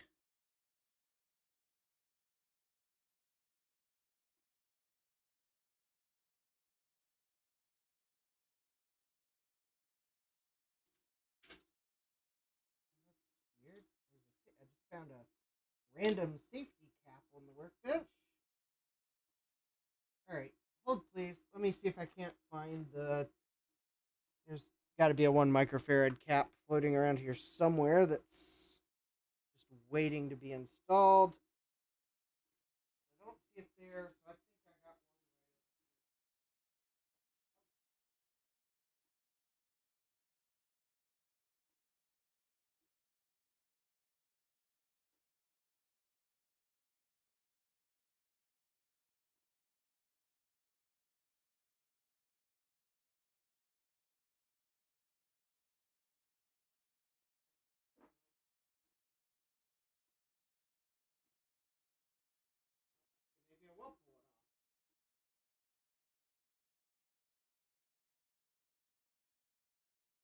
Alright. Yeah, let me replace that one capacitor because it's definitely just as old as.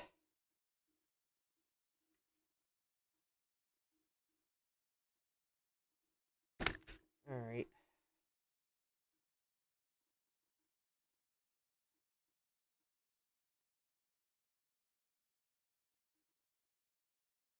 Oh.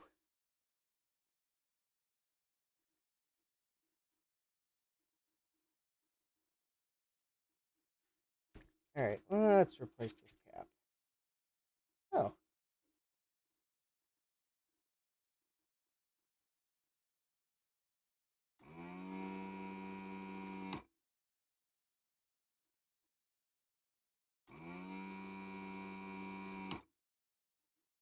Alright, so there's the old cap off. And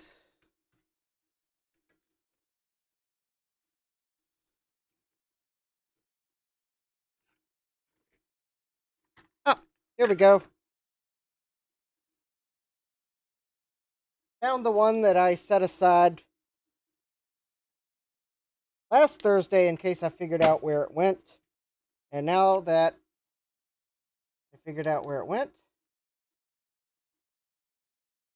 there we go. It's on that front panel board. So I'm hoping that this missing this cap is not why the old board didn't work. It's probably not.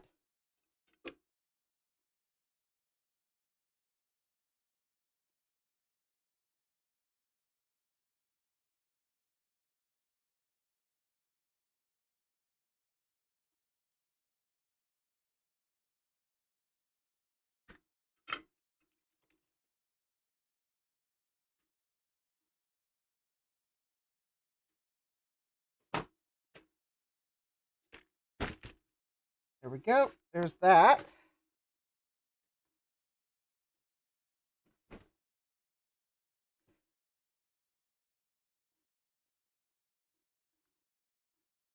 Yeah, well, I was suspecting that it was a hot chassis CRT.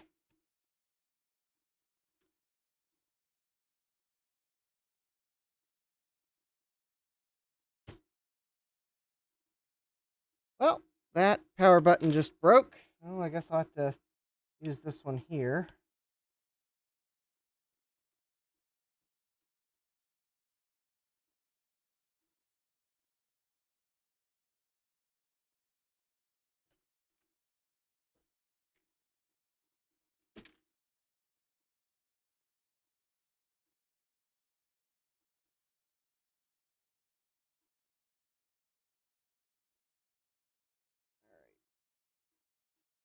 These. So these are the knobs that were on the original board. I will put these on just so that there's a color match as close as possible. Obviously, the button that broke, well, luckily the button appears to not be this button's not yellowed, so. Alright, so there's that. I do need to reconnect this connector to the new board.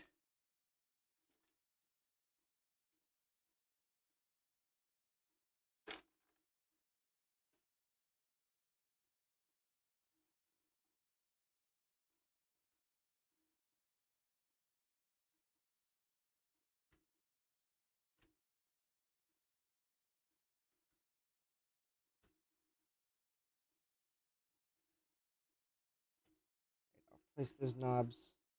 Oh, actually, you need to solder this before I slide the board in. This is it looks like a connector, but it's not a connector, so therefore, I have to solder it.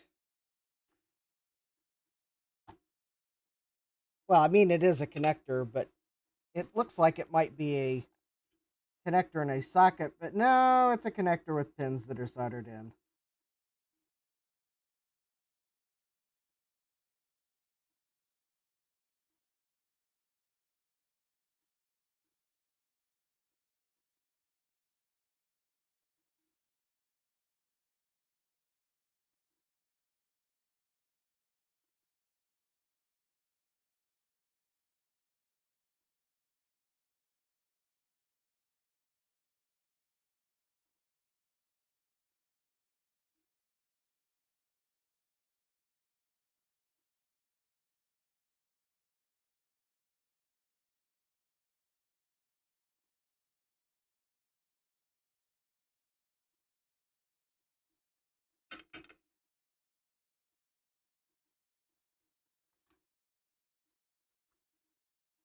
All right, so there's that. I did realize that I think I forgot to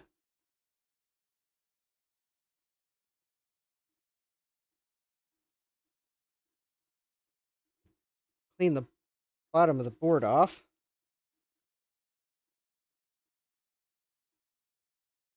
So I'm going to do that now that I have soldered everything back on.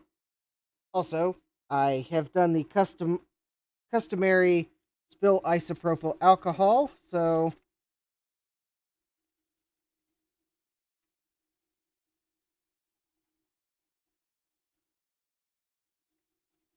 at least I've got that done for the evening. Yay!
Okay.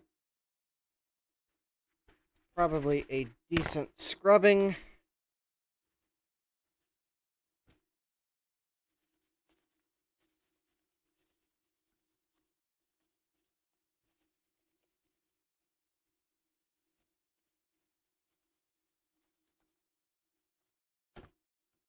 I don't know if that step actually does something, but some of the other cool YouTubers do it, so I thought, why not?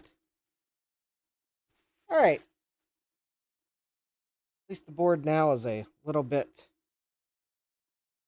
nicer.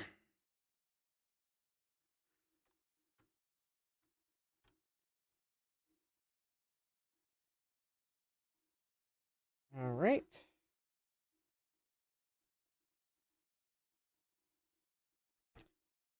Let's see if I can find the...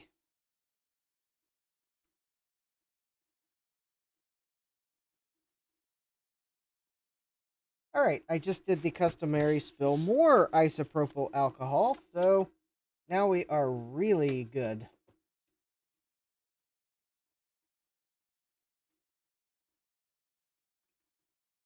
At least that time I spilled it off the back of the bench and not on my pants, so there's that.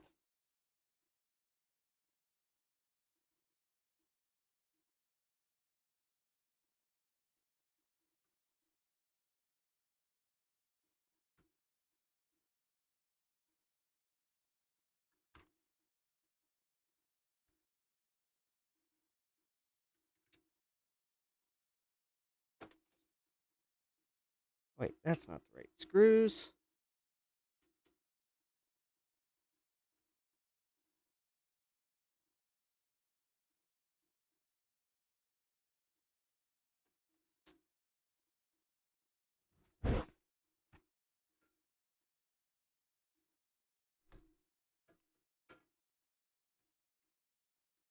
All right, hold please while I find the special screw that goes into the screw location that I...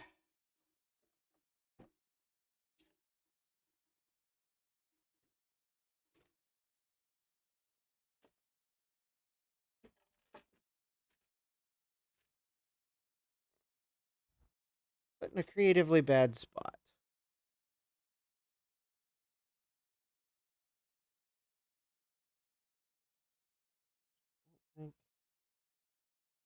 Okay, that screw actually fits. Not the one that goes on that side, because I think that's the one that goes on this side.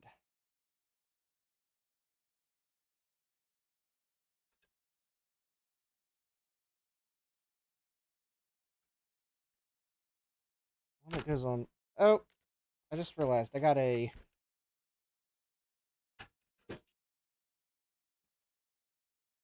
power cable to solder in, but actually,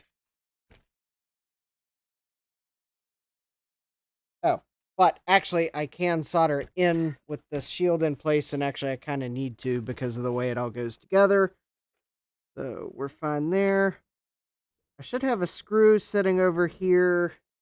It has a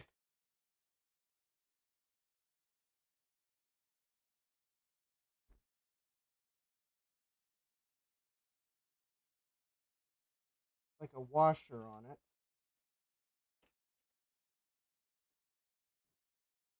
I bet I knocked it on the floor by accident.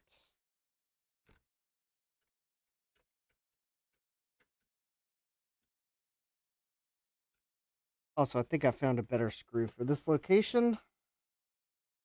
So I'm going to use it. One that has a kind of a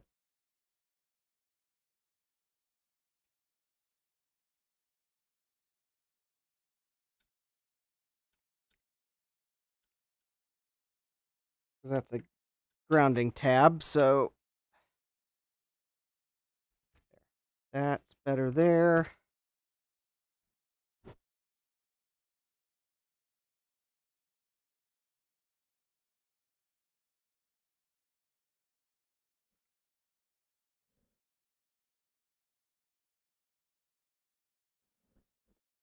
See, the problem is I tried to set the screws where they weren't getting mixed up with something else, but I failed miserably.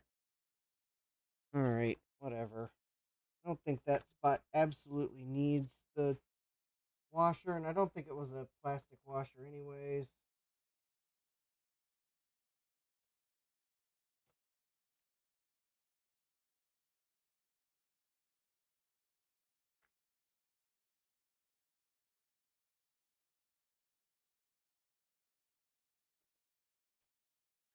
Alright, let me give it one more try.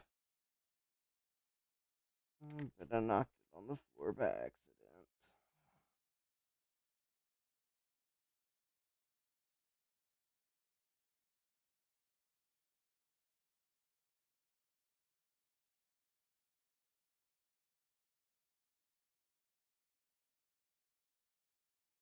Alright, there we go.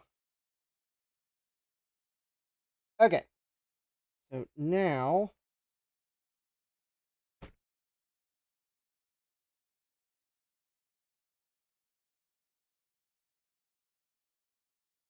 this anode cap is different than the other one. I wonder if the other anode cap had a piece missing or something.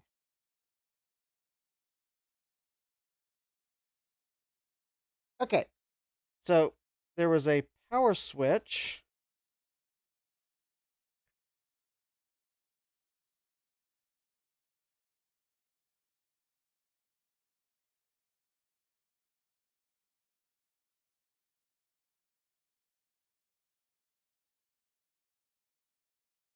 Oh, okay. E2 is. Oh, I was going to put those in backwards.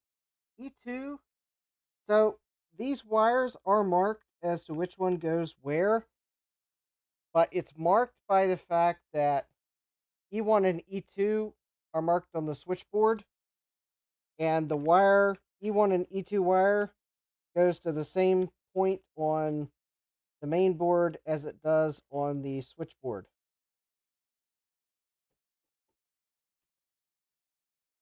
I believe there is an LED. No, okay. I thought there was an LED involved, but there's not. But anyways, I think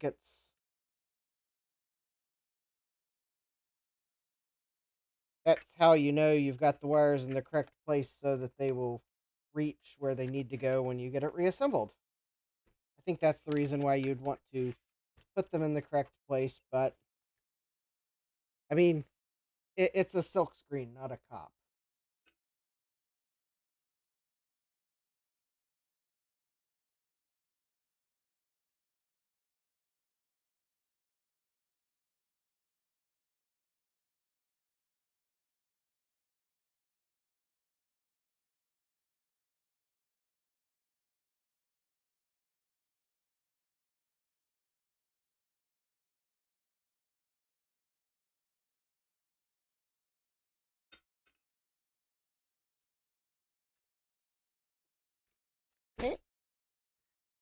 There's that. So we got the switch reattached. Now I got to get the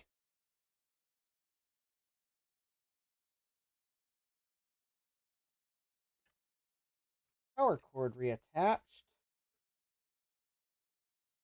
And that's going to require me to first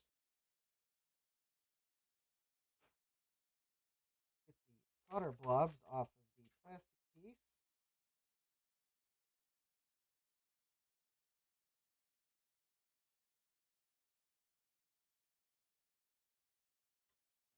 Get the ground wire.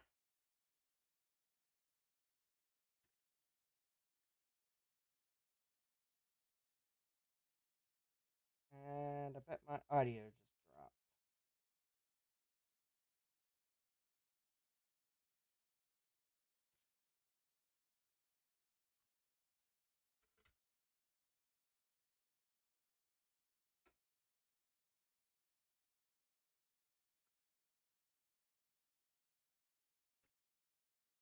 All right, if my audio has not dropped, let me know in the chat.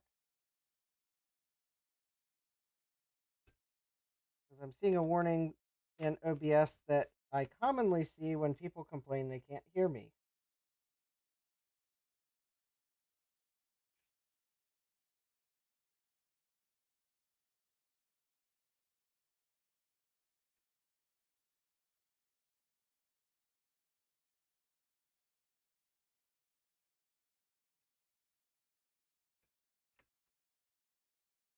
Oh, I bet that's.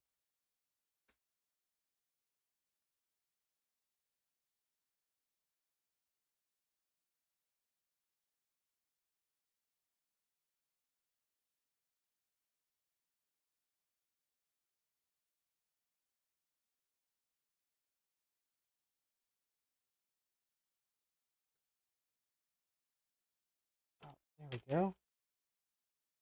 All right.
Oh, good. Okay.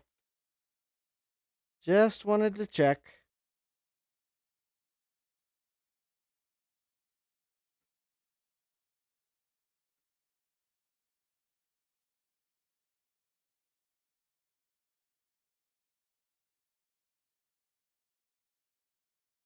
Okay, and let's see here. And luckily, despite the fact that this one board is 3 years newer than the other, the plastic piece still fits. Guess that goes to show that probably any differences were internal to the display.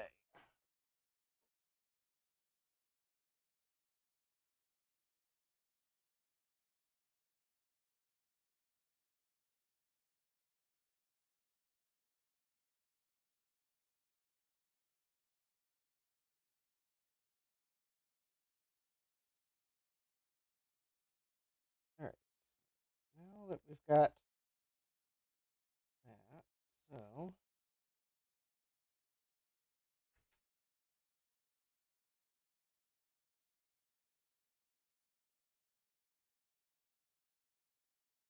we've got the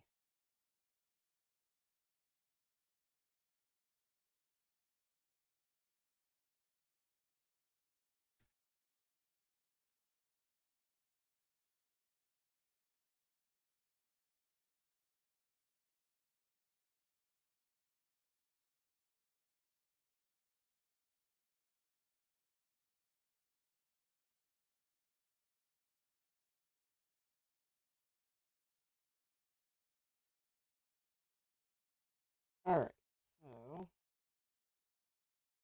we gotta try to get the wires into these clip things. Or do I really, or can I just solder these wires directly into the... Actually, I'm going to do something wild and crazy that'll probably be easier in the long run. I'm sure when they put this together, they did it for some manufacturing reason. But I'm just going to solder the power wires directly to the board, rather than trying to reinsert them into the clips that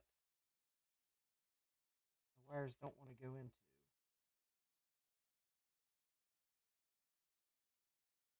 It'll make it easier to repair in the future, should I need to repair it.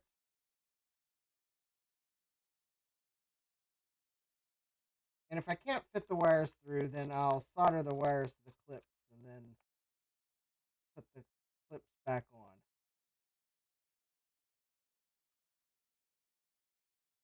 Because I think the wires at the factory, I think the wires were put into the clips, and then the clips were probably wave soldered onto the board with everything else. Or, well, maybe not, but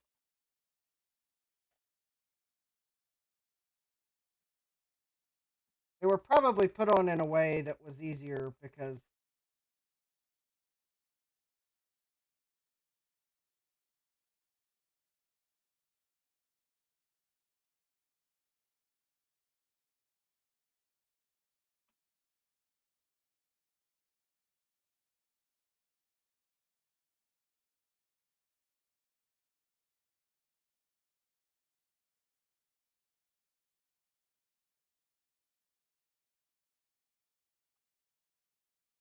Alright.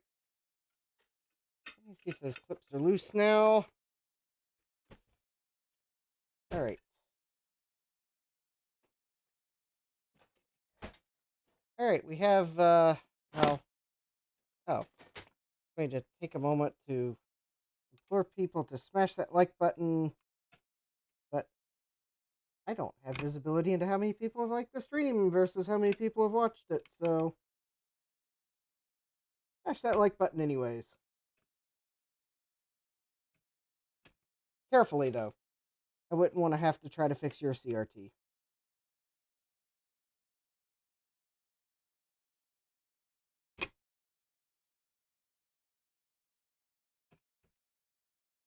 I mean, you are watching this stream on a CRT, right? That is, like, the way to watch it. Just kidding. You're probably watching it on a modern computer.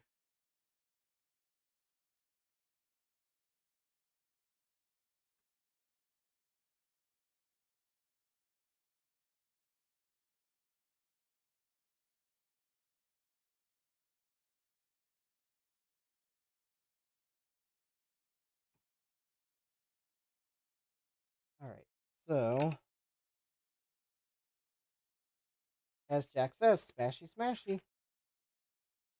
Also, don't forget to go to shop.jdmcs.com for your April Apples merch, especially if your first name begins with J, because at the moment,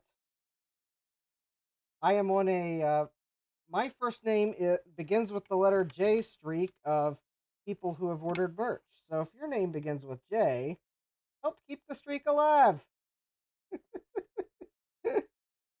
I mean, I can't make it up. I think I've had 5 orders. Only one of those was me, because my sample merch order appears in the list. And so I have 5 orders, and the first name of everyone that's ordered begins with J. So fortunately, my sample order did not break the streak.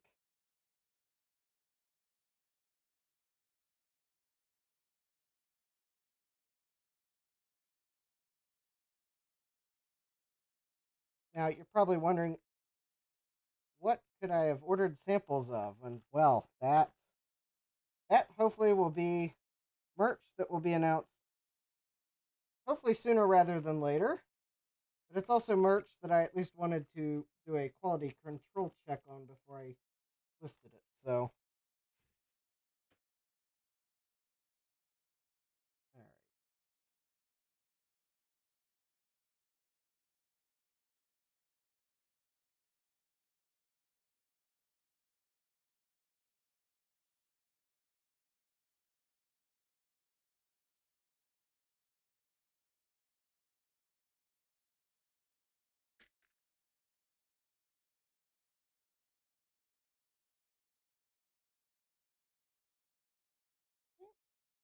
There we go. The hot wire is in.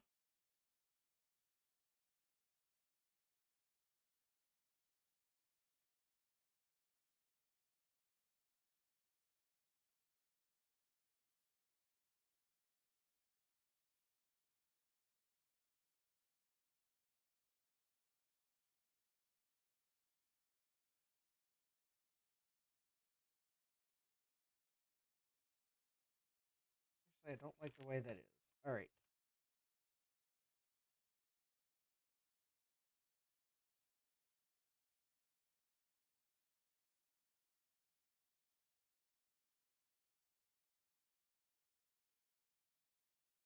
Okay. I did not like that. So, all right. Take number two. Jack says, my April Apples t shirt came today. It looks awesome. The colors are fantastic. Excellent.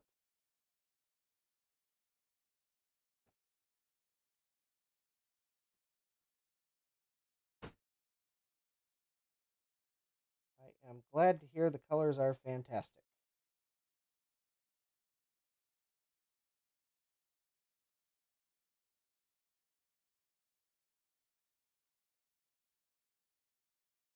Oh, let's see here.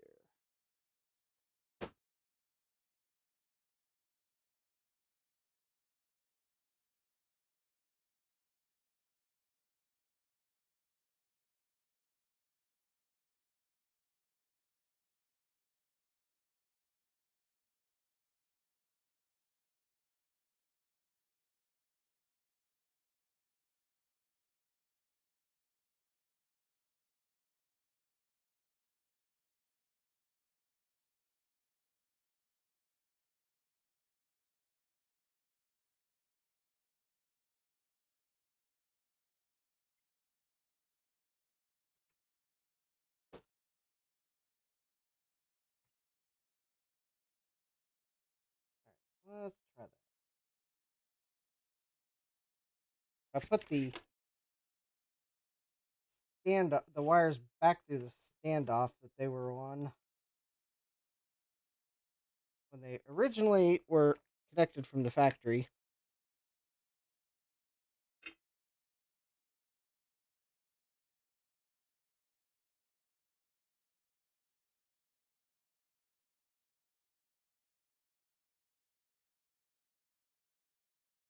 Oh,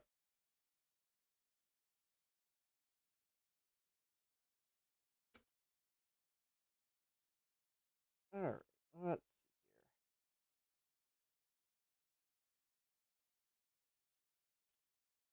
here. All right. I know it's hard to see what I'm doing because it's hard to see what I'm doing here too.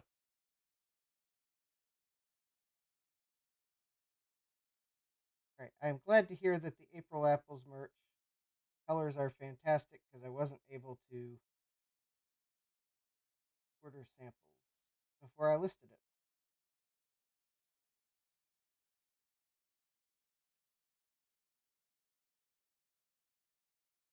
Oh, and I'm slinging solder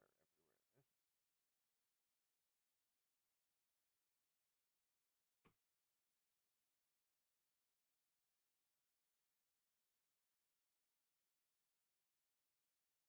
Right, I'm going to have to find a blob of solder that is somewhere on the workbench or the board before I can power this up.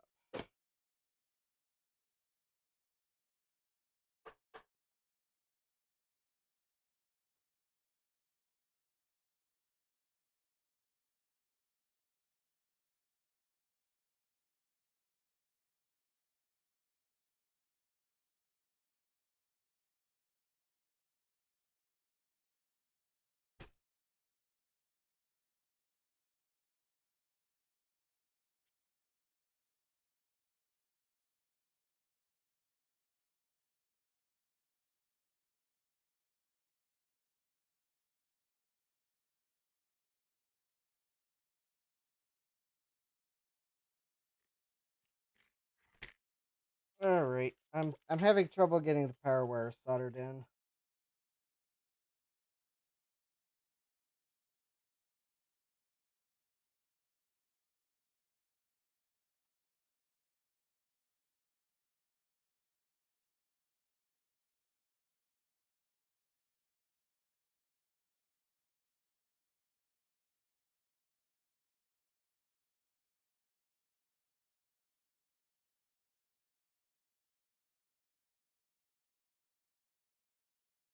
Probably just the large amount of heat that's needed to solder it, and the fact that I have the power cord tangled because I'm soldering the power cord.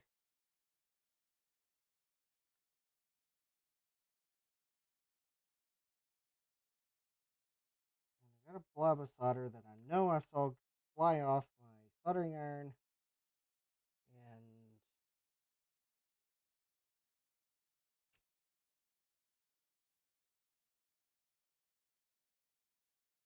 don't know where it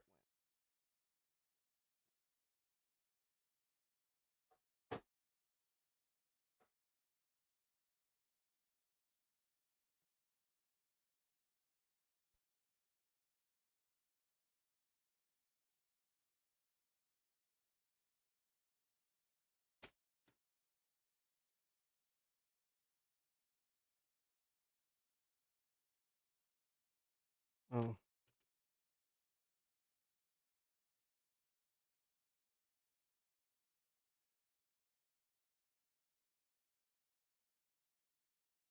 Oh, hi, Richard Tech Chris. Excellent. Called the VCF Hotel today and all set now too. Excellent.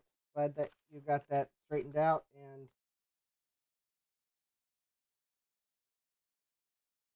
yeah, yeah, we had to call the hotel we booked rooms at because Chris and I both canceled our room within the free cancellation period, and I think they're a small operation. I don't get any. I don't have any impressions that there was anything that the reason they hadn't processed the refund was due to any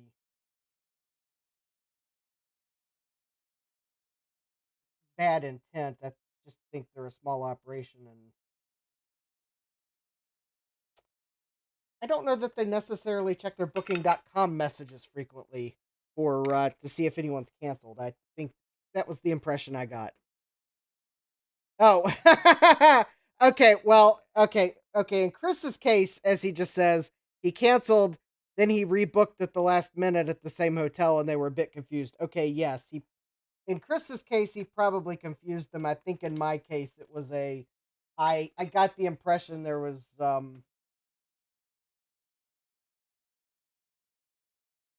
I don't think there was any bad intent. I just think they might have been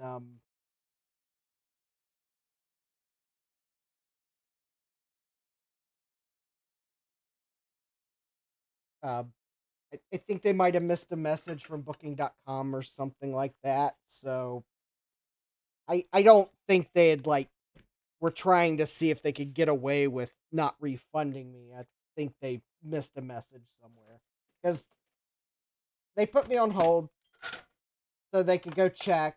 I got the impression they probably went to go check messages, and I was on hold long enough. We got disconnected.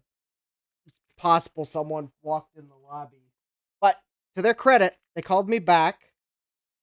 And unfortunately, when they called me back the first time, I didn't realize they had called me because I was in a meeting.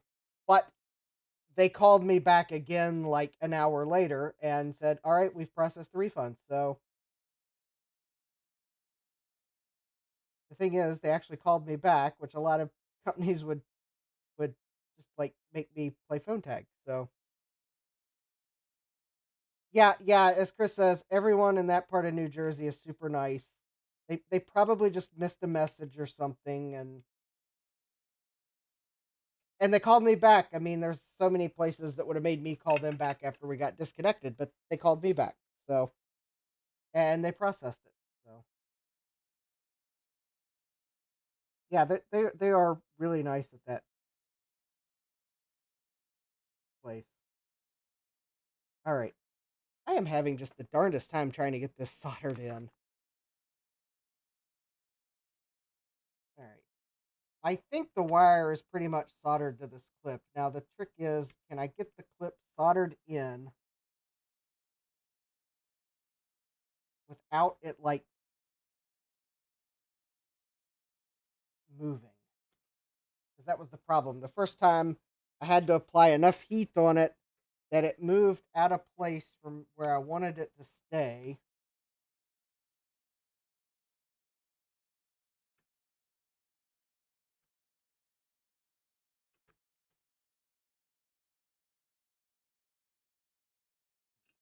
Let me see.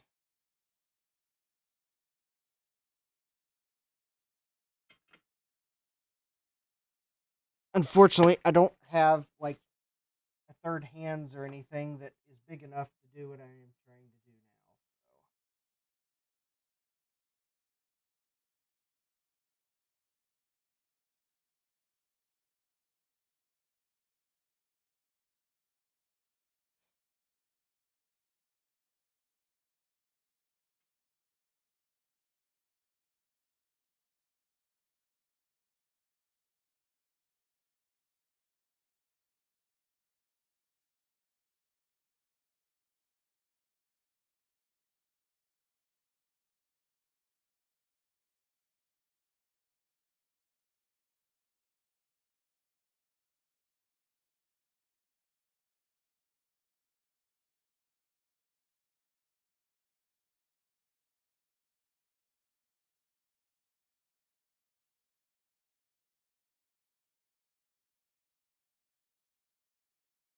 So, all right.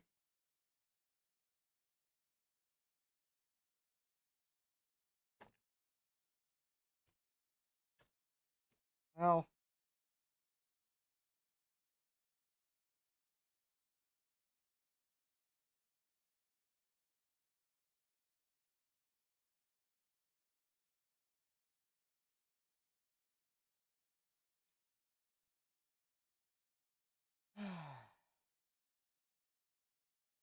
oh, and the clip came out of place. Great. All right. I think I'm gonna have to probably.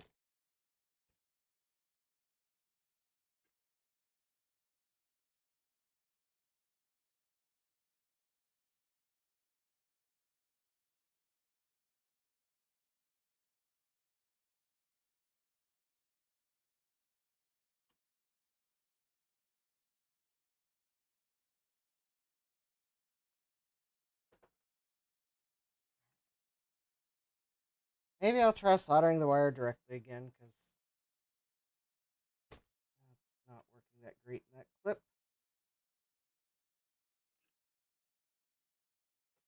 Well, I mean, I would like the well, I don't know that.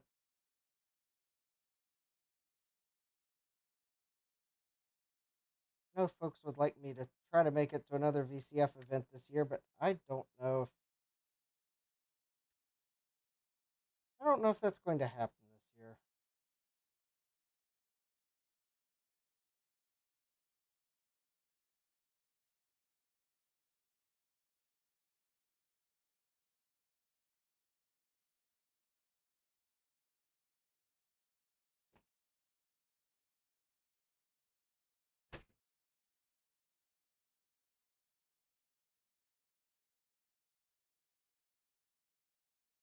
But like I think VCF East is at least for someone that is on the East Coast, where I am. VCF East is like the cheapest of the events for me to go to.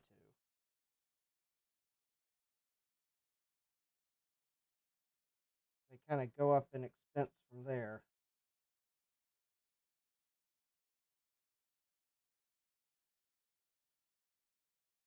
So I'm not committing to any. I'm not committing to being able to make any of them this year because I don't know that that's going to happen. Yeah, I would like to have made it east this year, but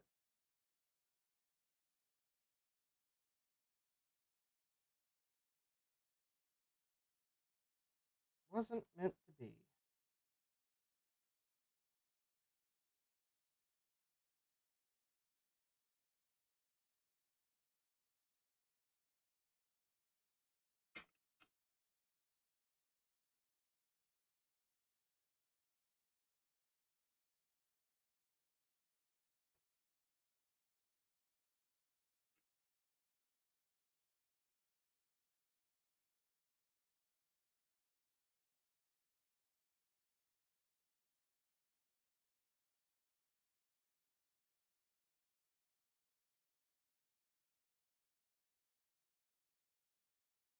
All right, so there, that metal clip's off.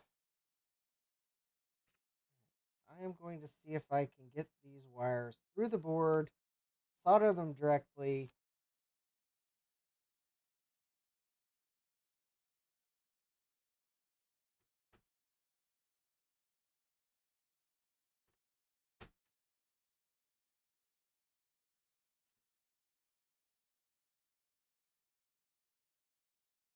I don't know why you bought a PS2 Model 70 either, but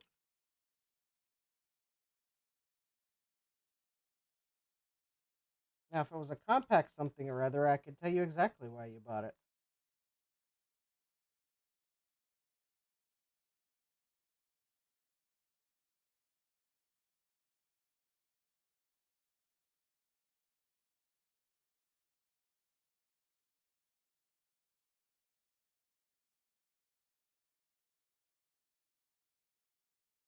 If I can make another VCF event this year, I will, but I can't commit to anything at the moment.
Well, I guess maybe I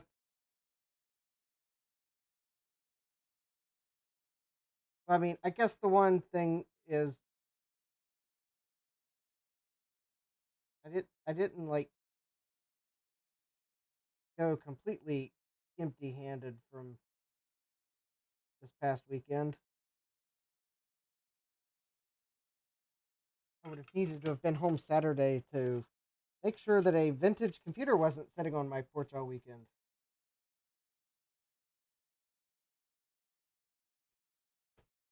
That would have been the computer you saw on my stream Tuesday. It came Saturday.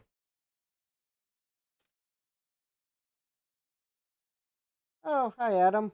Welcome back. I'm trying to get the power wires in, and they're not cooperating. I think it has something to do with the fact of how much heat needs to go into the board to solder them in place. All right. I got the wire in. Let me see if I can bend it in the bottom and kind of.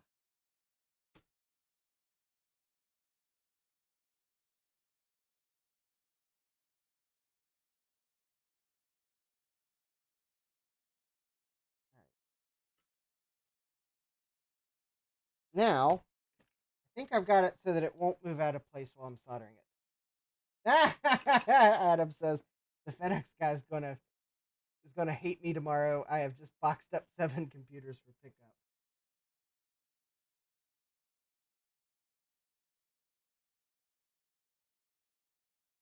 I don't know. I could think of worse pickups for him to have to do.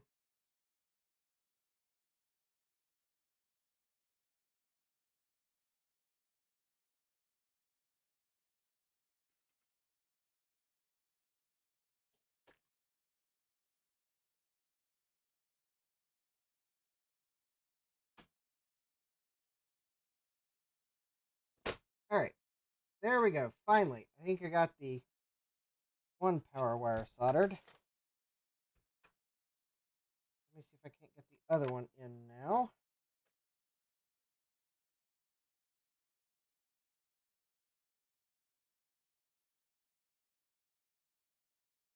Oh, hi, Steve. Welcome.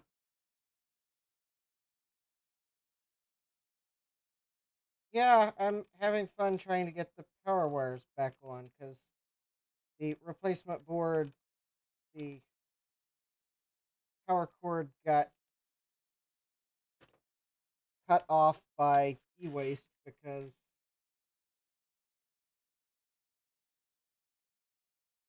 I mean, because why would they cut the power cord off?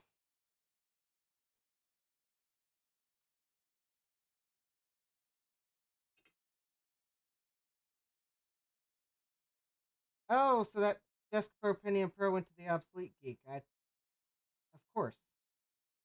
Seems like something would be right up his alley.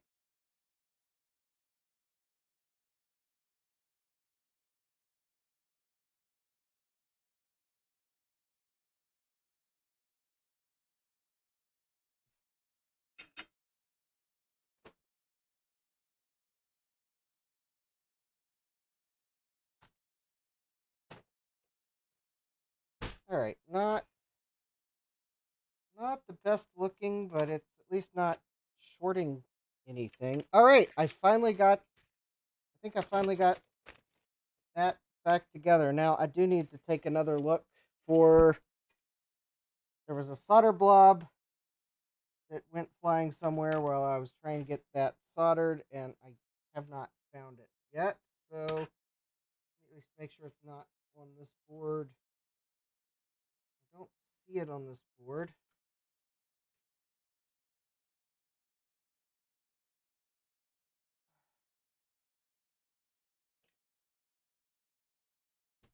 It must be on my bench somewhere.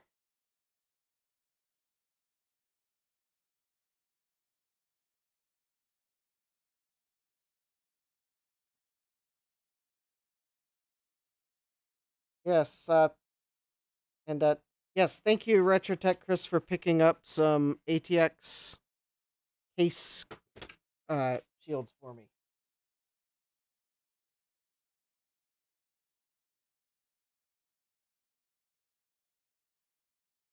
I was looking at Twitter and just happened to eagle eye something in a box that, because I guess Chris had picked up some IO shields, and I just happened to eagle eye some in the box. I was like, "Hey, Chris, can you go see if these are still at consignment?" And he's like, "Sure thing," and they were. So, thank you, Chris, for picking those up for me. They'll come in handy. In fact, I might even see if I can't like take measurements and recreate them.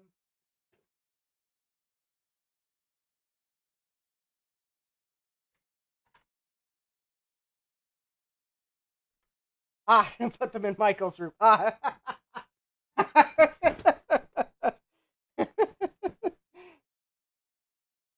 ah, yes, yes. Since Michael is off at college, Chris uses that to store things he's got for me. Because it's a short and convenient walk from where he films his videos.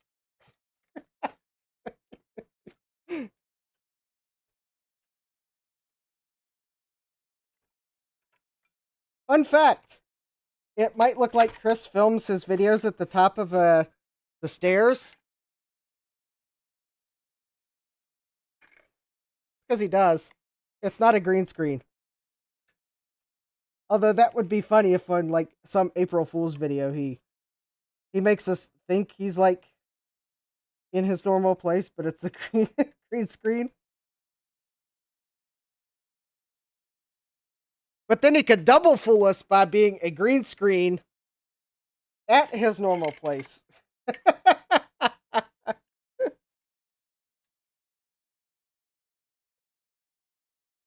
Okay, that might be too many levels of recursion there for a YouTube video. That might break the algorithm. Yeah, secrets revealed. It actually does have its advantages because it makes it really easy to plug things in on the back because you just go down the stairs part way and yeah, you just go down the stairs part way and there you go. There's where all your cables plug in. Just don't drop something down the stairway because then you'll have to go all the way downstairs to get it.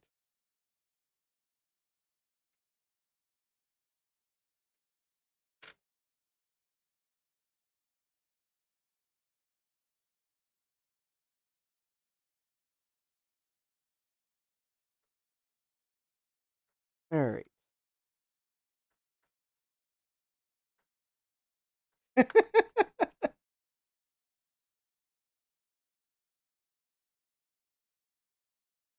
Oh, Chris says when we toured the model home before we built the one he's in, they had a desk there and he thought it was cool, so so he did the same thing. Yeah.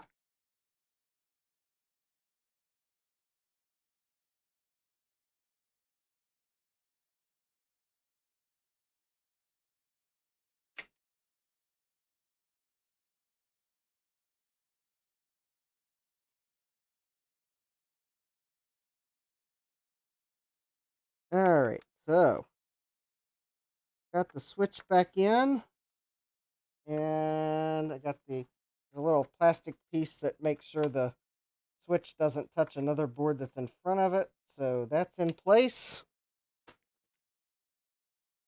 All right. Let me turn this upright so I can. I guess I do need to put the.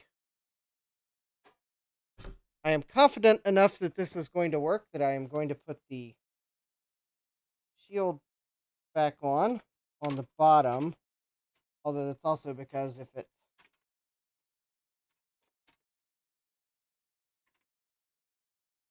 although that's also partially because if this doesn't work well, I'll have run out of time for tonight. So either way, it's kind of the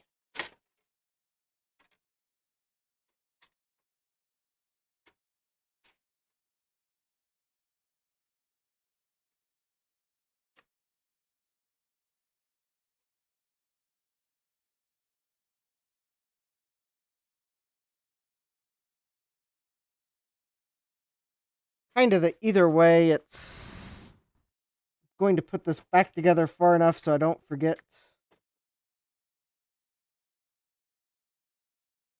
how to put it back together.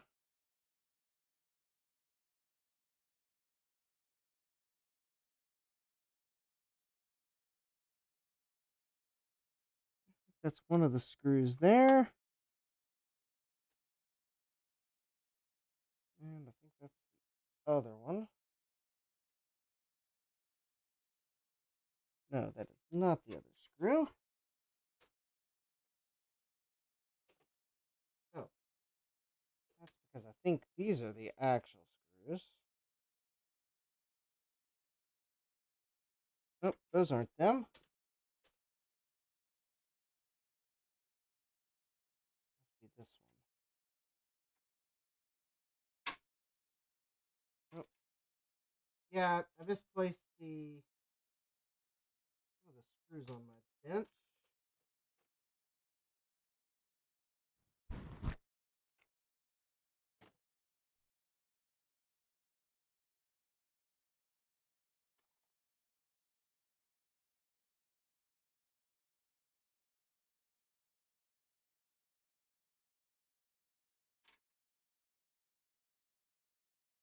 Oh,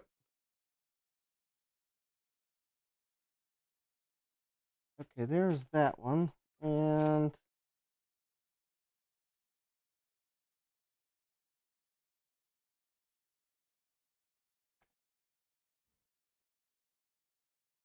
there we go. These are the two screws I should have used. All right. Got it straightened out. Wouldn't want to void my warranty by putting the wrong screws in. Oh, wait. I already voided the warranty? Drats. I'll have to catch up on chat here momentarily.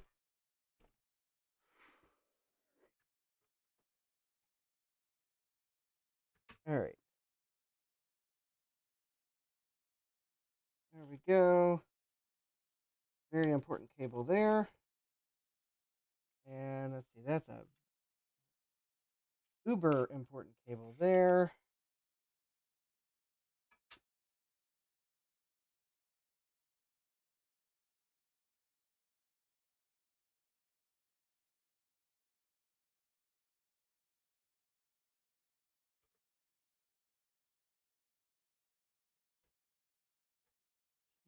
There's that one.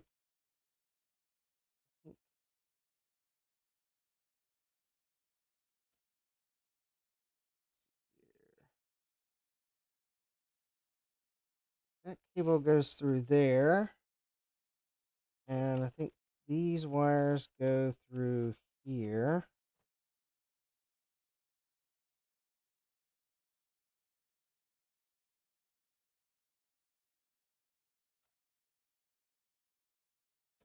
That needs to be plugged back in there. Okay. Ground screw up. I guess I need to zoom out.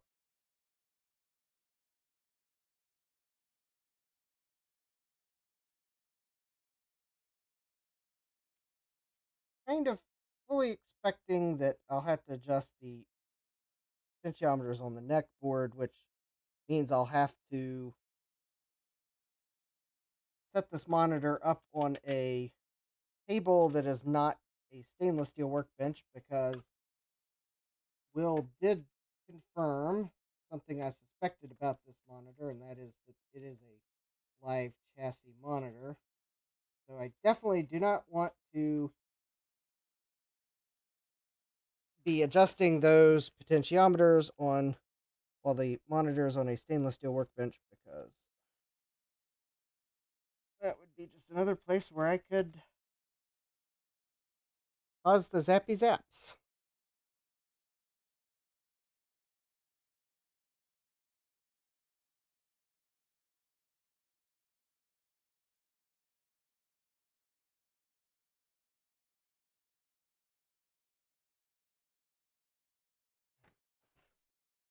Neck board not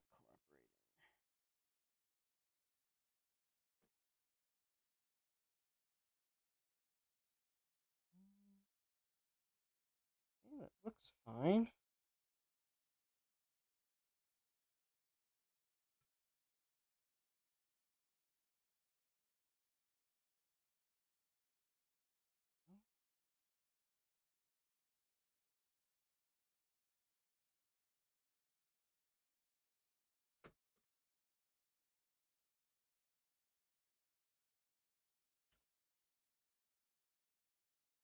Great. Just a slightly. There we go. All right, neck board is on. The ground wire is attached to the frame. I guess the only thing left is the anode cap.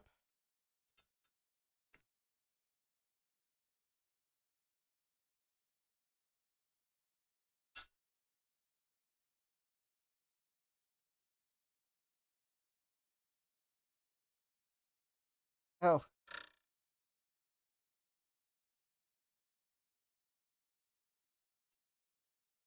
All right, anode cap is on. I am going to do something here.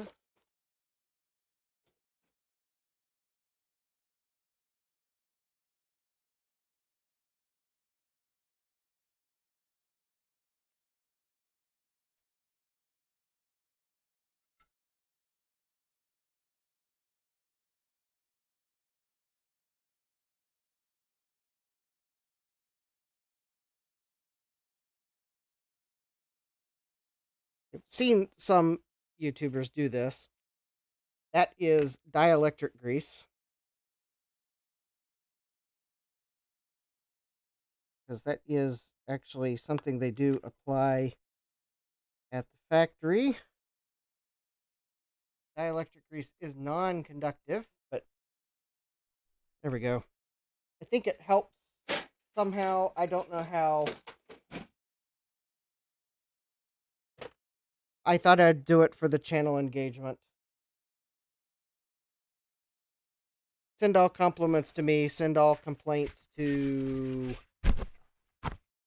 Trying to think of a.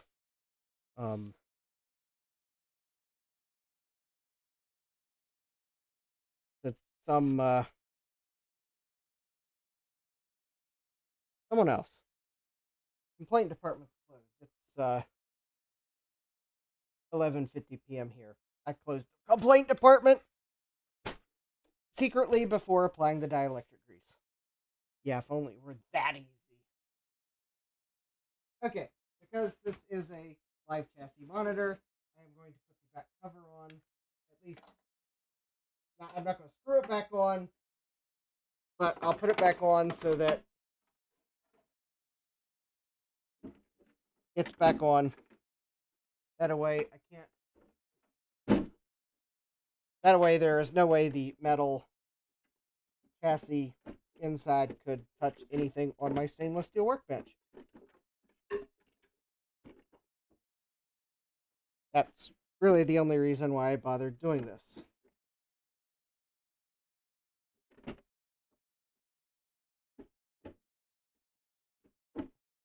The neck board potentiometers will probably need adjusted to this tube. I suspect I will do that later. That's weird. What am I caught on? On something.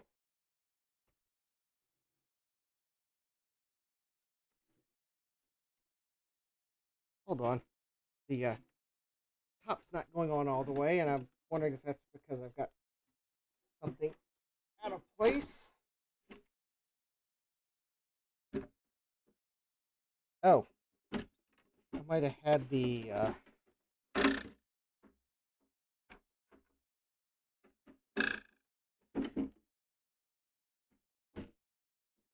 oh, I might see what was out of place. All right.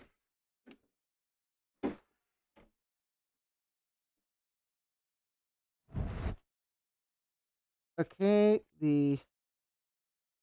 all right. The front board on this thing is in place. I don't see any wires. All right. Oh, maybe that's the problem. There was a zip tie that might have been pushing up against the back of the case. That's weird. Oh, it might also be that ground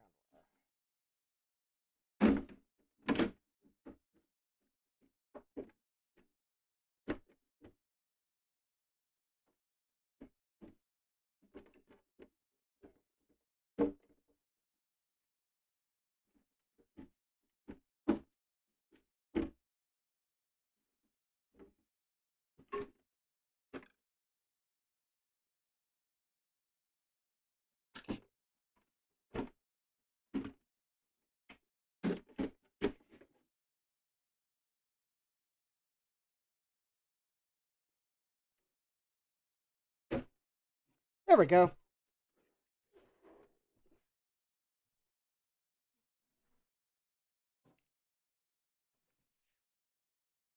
Well, I don't know why you bought that micro channel, Chris. It's beyond me.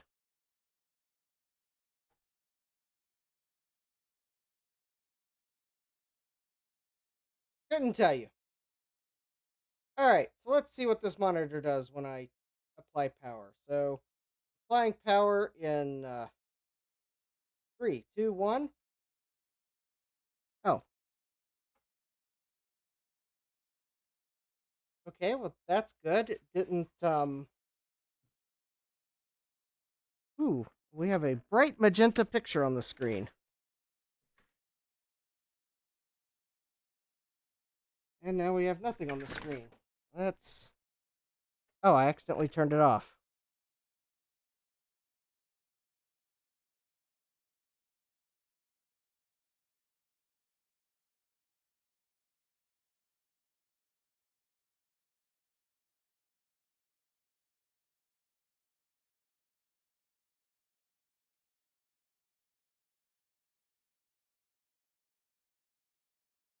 Well,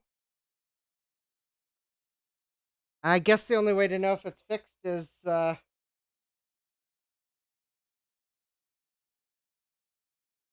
Chris says I'm taking it apart and not enjoying it.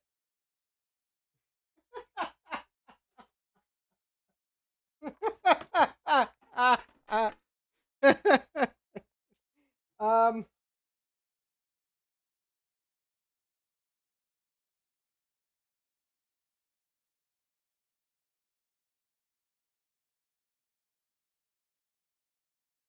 well, Chris, I can tell you one thing. Don't give Retrotech any ideas. He'd ask for it.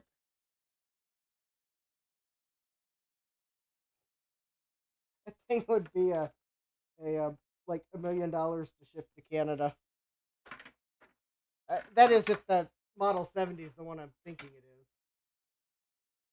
All right, so yes, I know that is a color computer.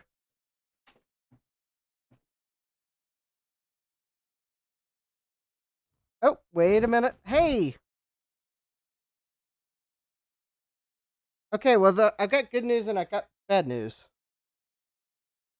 The good news is I actually see, assuming I don't hit the power button, I'm actually seeing an image.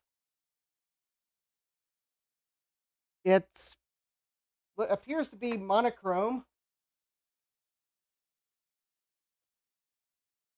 with a heavy magenta cast.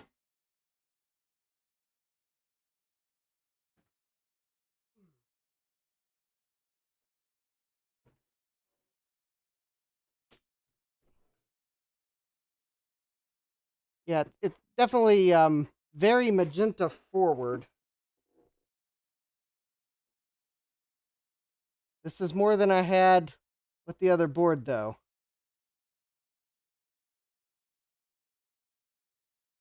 All right, so that's, I think, contrast. Oh, well, thank you for the sub, all fired up. All right, that's brightness and contrast. Oh, is this maybe...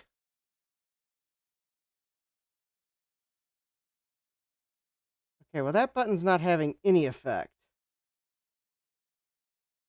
That knob is not having any effect. That knob's not having any effect.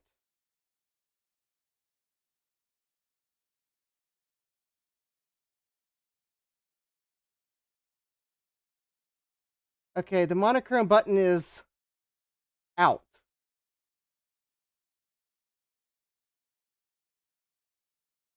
Something tells me there might be a defect on the board.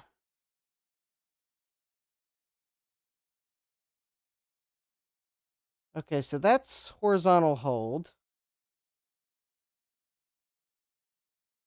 That's vertical size. That's vertical hold.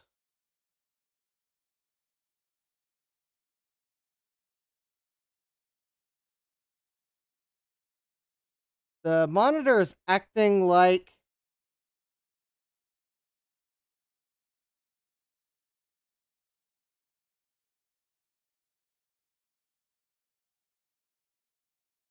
Okay, the button is out, but it's acting like the button is having no effect.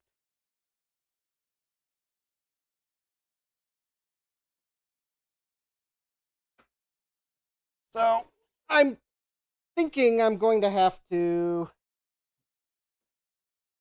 open the monitor back up and take another look at it, because that is definitely a very... and the thing is, it wasn't coming across on camera, but the image is very magenta forward. I don't think the tint control is...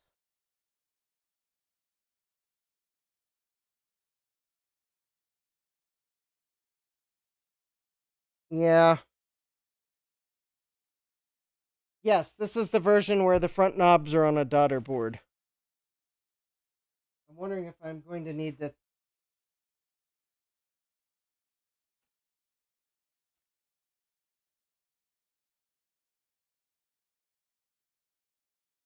I mean, I have the daughter board from the original board.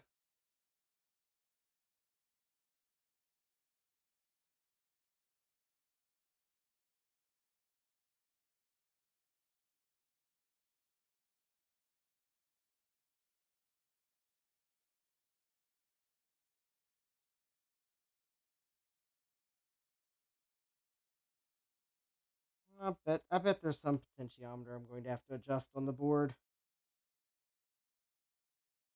Is yes, yes, Jack. The daughter board is plugged in. Um okay, the original was a 1987 version. The original daughter board is with the original board. I did not so the new board is from 1990, but I left the new daughter board with the new analog board. So I did not try to just swap the analog board, I swapped everything. I do know that the magenta cast is quite possibly due to me needing to adjust the knobs on the neck board because I probably need to adjust the drive for the red, green, and blue drive because it's probably different between the two units. But it's acting like the button on the new daughter board is maybe not working right. So I may need to look at it.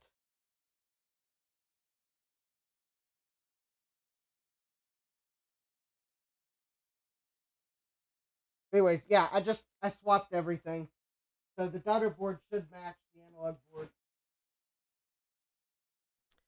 But yeah, it definitely has a pink cast to it. But hey, at least it's working better than it was before. Before it was just a scrambled video signal, if anything. Now I actually at least get a black and white video signal, so I guess that's a win. Are the tube and yoke the same? Yes. Uh, yeah, it's the same. Adam only sent me an analog. Oh, hi, Thomas. Adam only sent me the analog board that had the front panel board on it. Adam did not send me the yoke for the replacement tube. So this is the yoke that was on this tube. Therefore, I should not have to monkey with some of the settings.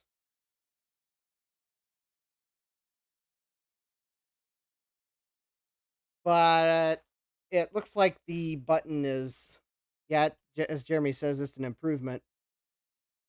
It's not completely working, but at least it's an improvement. At least I now have a video signal, although it looks like it's not. It looks like it's always stripping the color because it's monochrome. And the reason it's looking magenta and not black and white is probably because the red drive is too strong. And Adam says, I send you lots of junk. Well, Adam, your junk did help me to go from scrambled video to magenta cast black and white video. So at least in this case, it's a win. So thank you. There'll be more to this monitor, but at least I don't feel like it's a well, at least I got something on this monitor. So your analog board, the monitor you pulled it out of that came from e-waste that had the cut cord, it was pretty much a not happy monitor. Well, it at least helped this one have something. So yeah, So I guess that's a good place to stop because it's also after midnight and I've got to work tomorrow. But I Adam says I have another one of those monitors that shows all white text as orange. Interesting. Well, further repairs may be necessary to this monitor. I guess I'll look up what the service manual says. I don't know. Maybe the switch needs deoxit. Maybe I might need to swap the button. Maybe the button's broken on this one board. Anyways, all right. I guess speaking of things that are broken, I think autofocus broke. Hello, camera. Guess it likes to go to bed at midnight too. So, anyways, don't forget to smash that like button if you like the fact that I will try to get this old nostalgic hardware to work. Sure to subscribe and turn on notifications if you want to know if I ever get this 2E monitor working or not. Hopefully, I will get it working sooner than 5 years, but we'll see. And yeah, hope to see you here next time. So let's see here. Oh, you're welcome, Steve. I think next week, one of the streams next week is probably going to be the LTE 286 because it needs recapped. And I'd like to do that sooner rather than later. The other stream will probably be a computer and Apple II Plus diagnosis stream.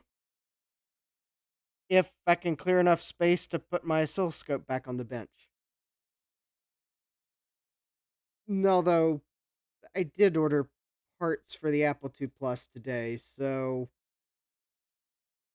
I'm still going to try to repair the original logic board, but I did order some parts today. I don't know if they'll be in by Tuesday or if they'll be here Thursday. We'll see. And the parts might be semi sort of cheating parts. I'll leave that hint there. And the one other thing I got to figure out is if I need short or long key stems for the Apple II Plus keyboard. So I need to order some key stems from jcm-1.com so I can maybe fix that 3 key on the keyboard. But yeah, so there'll probably be a diagnosis stream and probably an LTE 286 recapping stream because I do know the power adapter for that LTE 286 is swimming in cap juice because I smelled fish when I had it plugged in at one point last week. Adam says, I'm going to try to repair my Mouse Nest 2 Plus this weekend. Well, hopefully I might get further on the Apple II Plus next week. I'm probably going to see if I can find a better schematic and probably mark out where those two address lines are that got shorted to negative voltage so that I know what chips might need to be checked. I probably will not try to bid on the Pinecon 6400.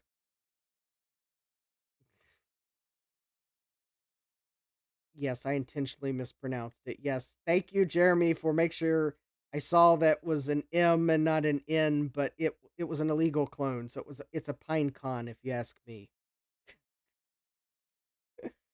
It probably will get bid up at the last minute. Besides, the Pinecom 6400 doesn't say computer on its banner, so it can't compete with computer. Except no substitutes. You want computer, not Pinecom. Yeah, I am watching the auction though, but given the fact I bought parts to actually fix my Apple II Plus, I probably will not try to bid on it because fixing the Apple II Plus won in my mind. I would be interested to see what it goes for. Yeah, it's not in good shape. I am interested to see what it would go for. But I'd rather fix my Apple II Plus and fix computer than buy the Pinecom 6400 that probably needs work as well. Anyways, thanks for watching. I'm glad you all joined me to have some fun, get this monitor further to working, So let me make sure I've got my finger on the correct spot on the screen. So with that, I'd like to wish you all a great rest of your day. Take care and God bless. Computerized Start is brought to you by my awesome patrons on Patreon and by your tips and memberships on Ko-fi. These and other channel supporters make my live streams possible. You too can become a channel supporter with tiers starting at just $1. Don't forget to smash that like button. And if you've liked what you've seen, subscribe and turn on notifications so that you don't miss the next video or live stream. And as always, thank you for all your support. I hope to see you next time. And until then, take care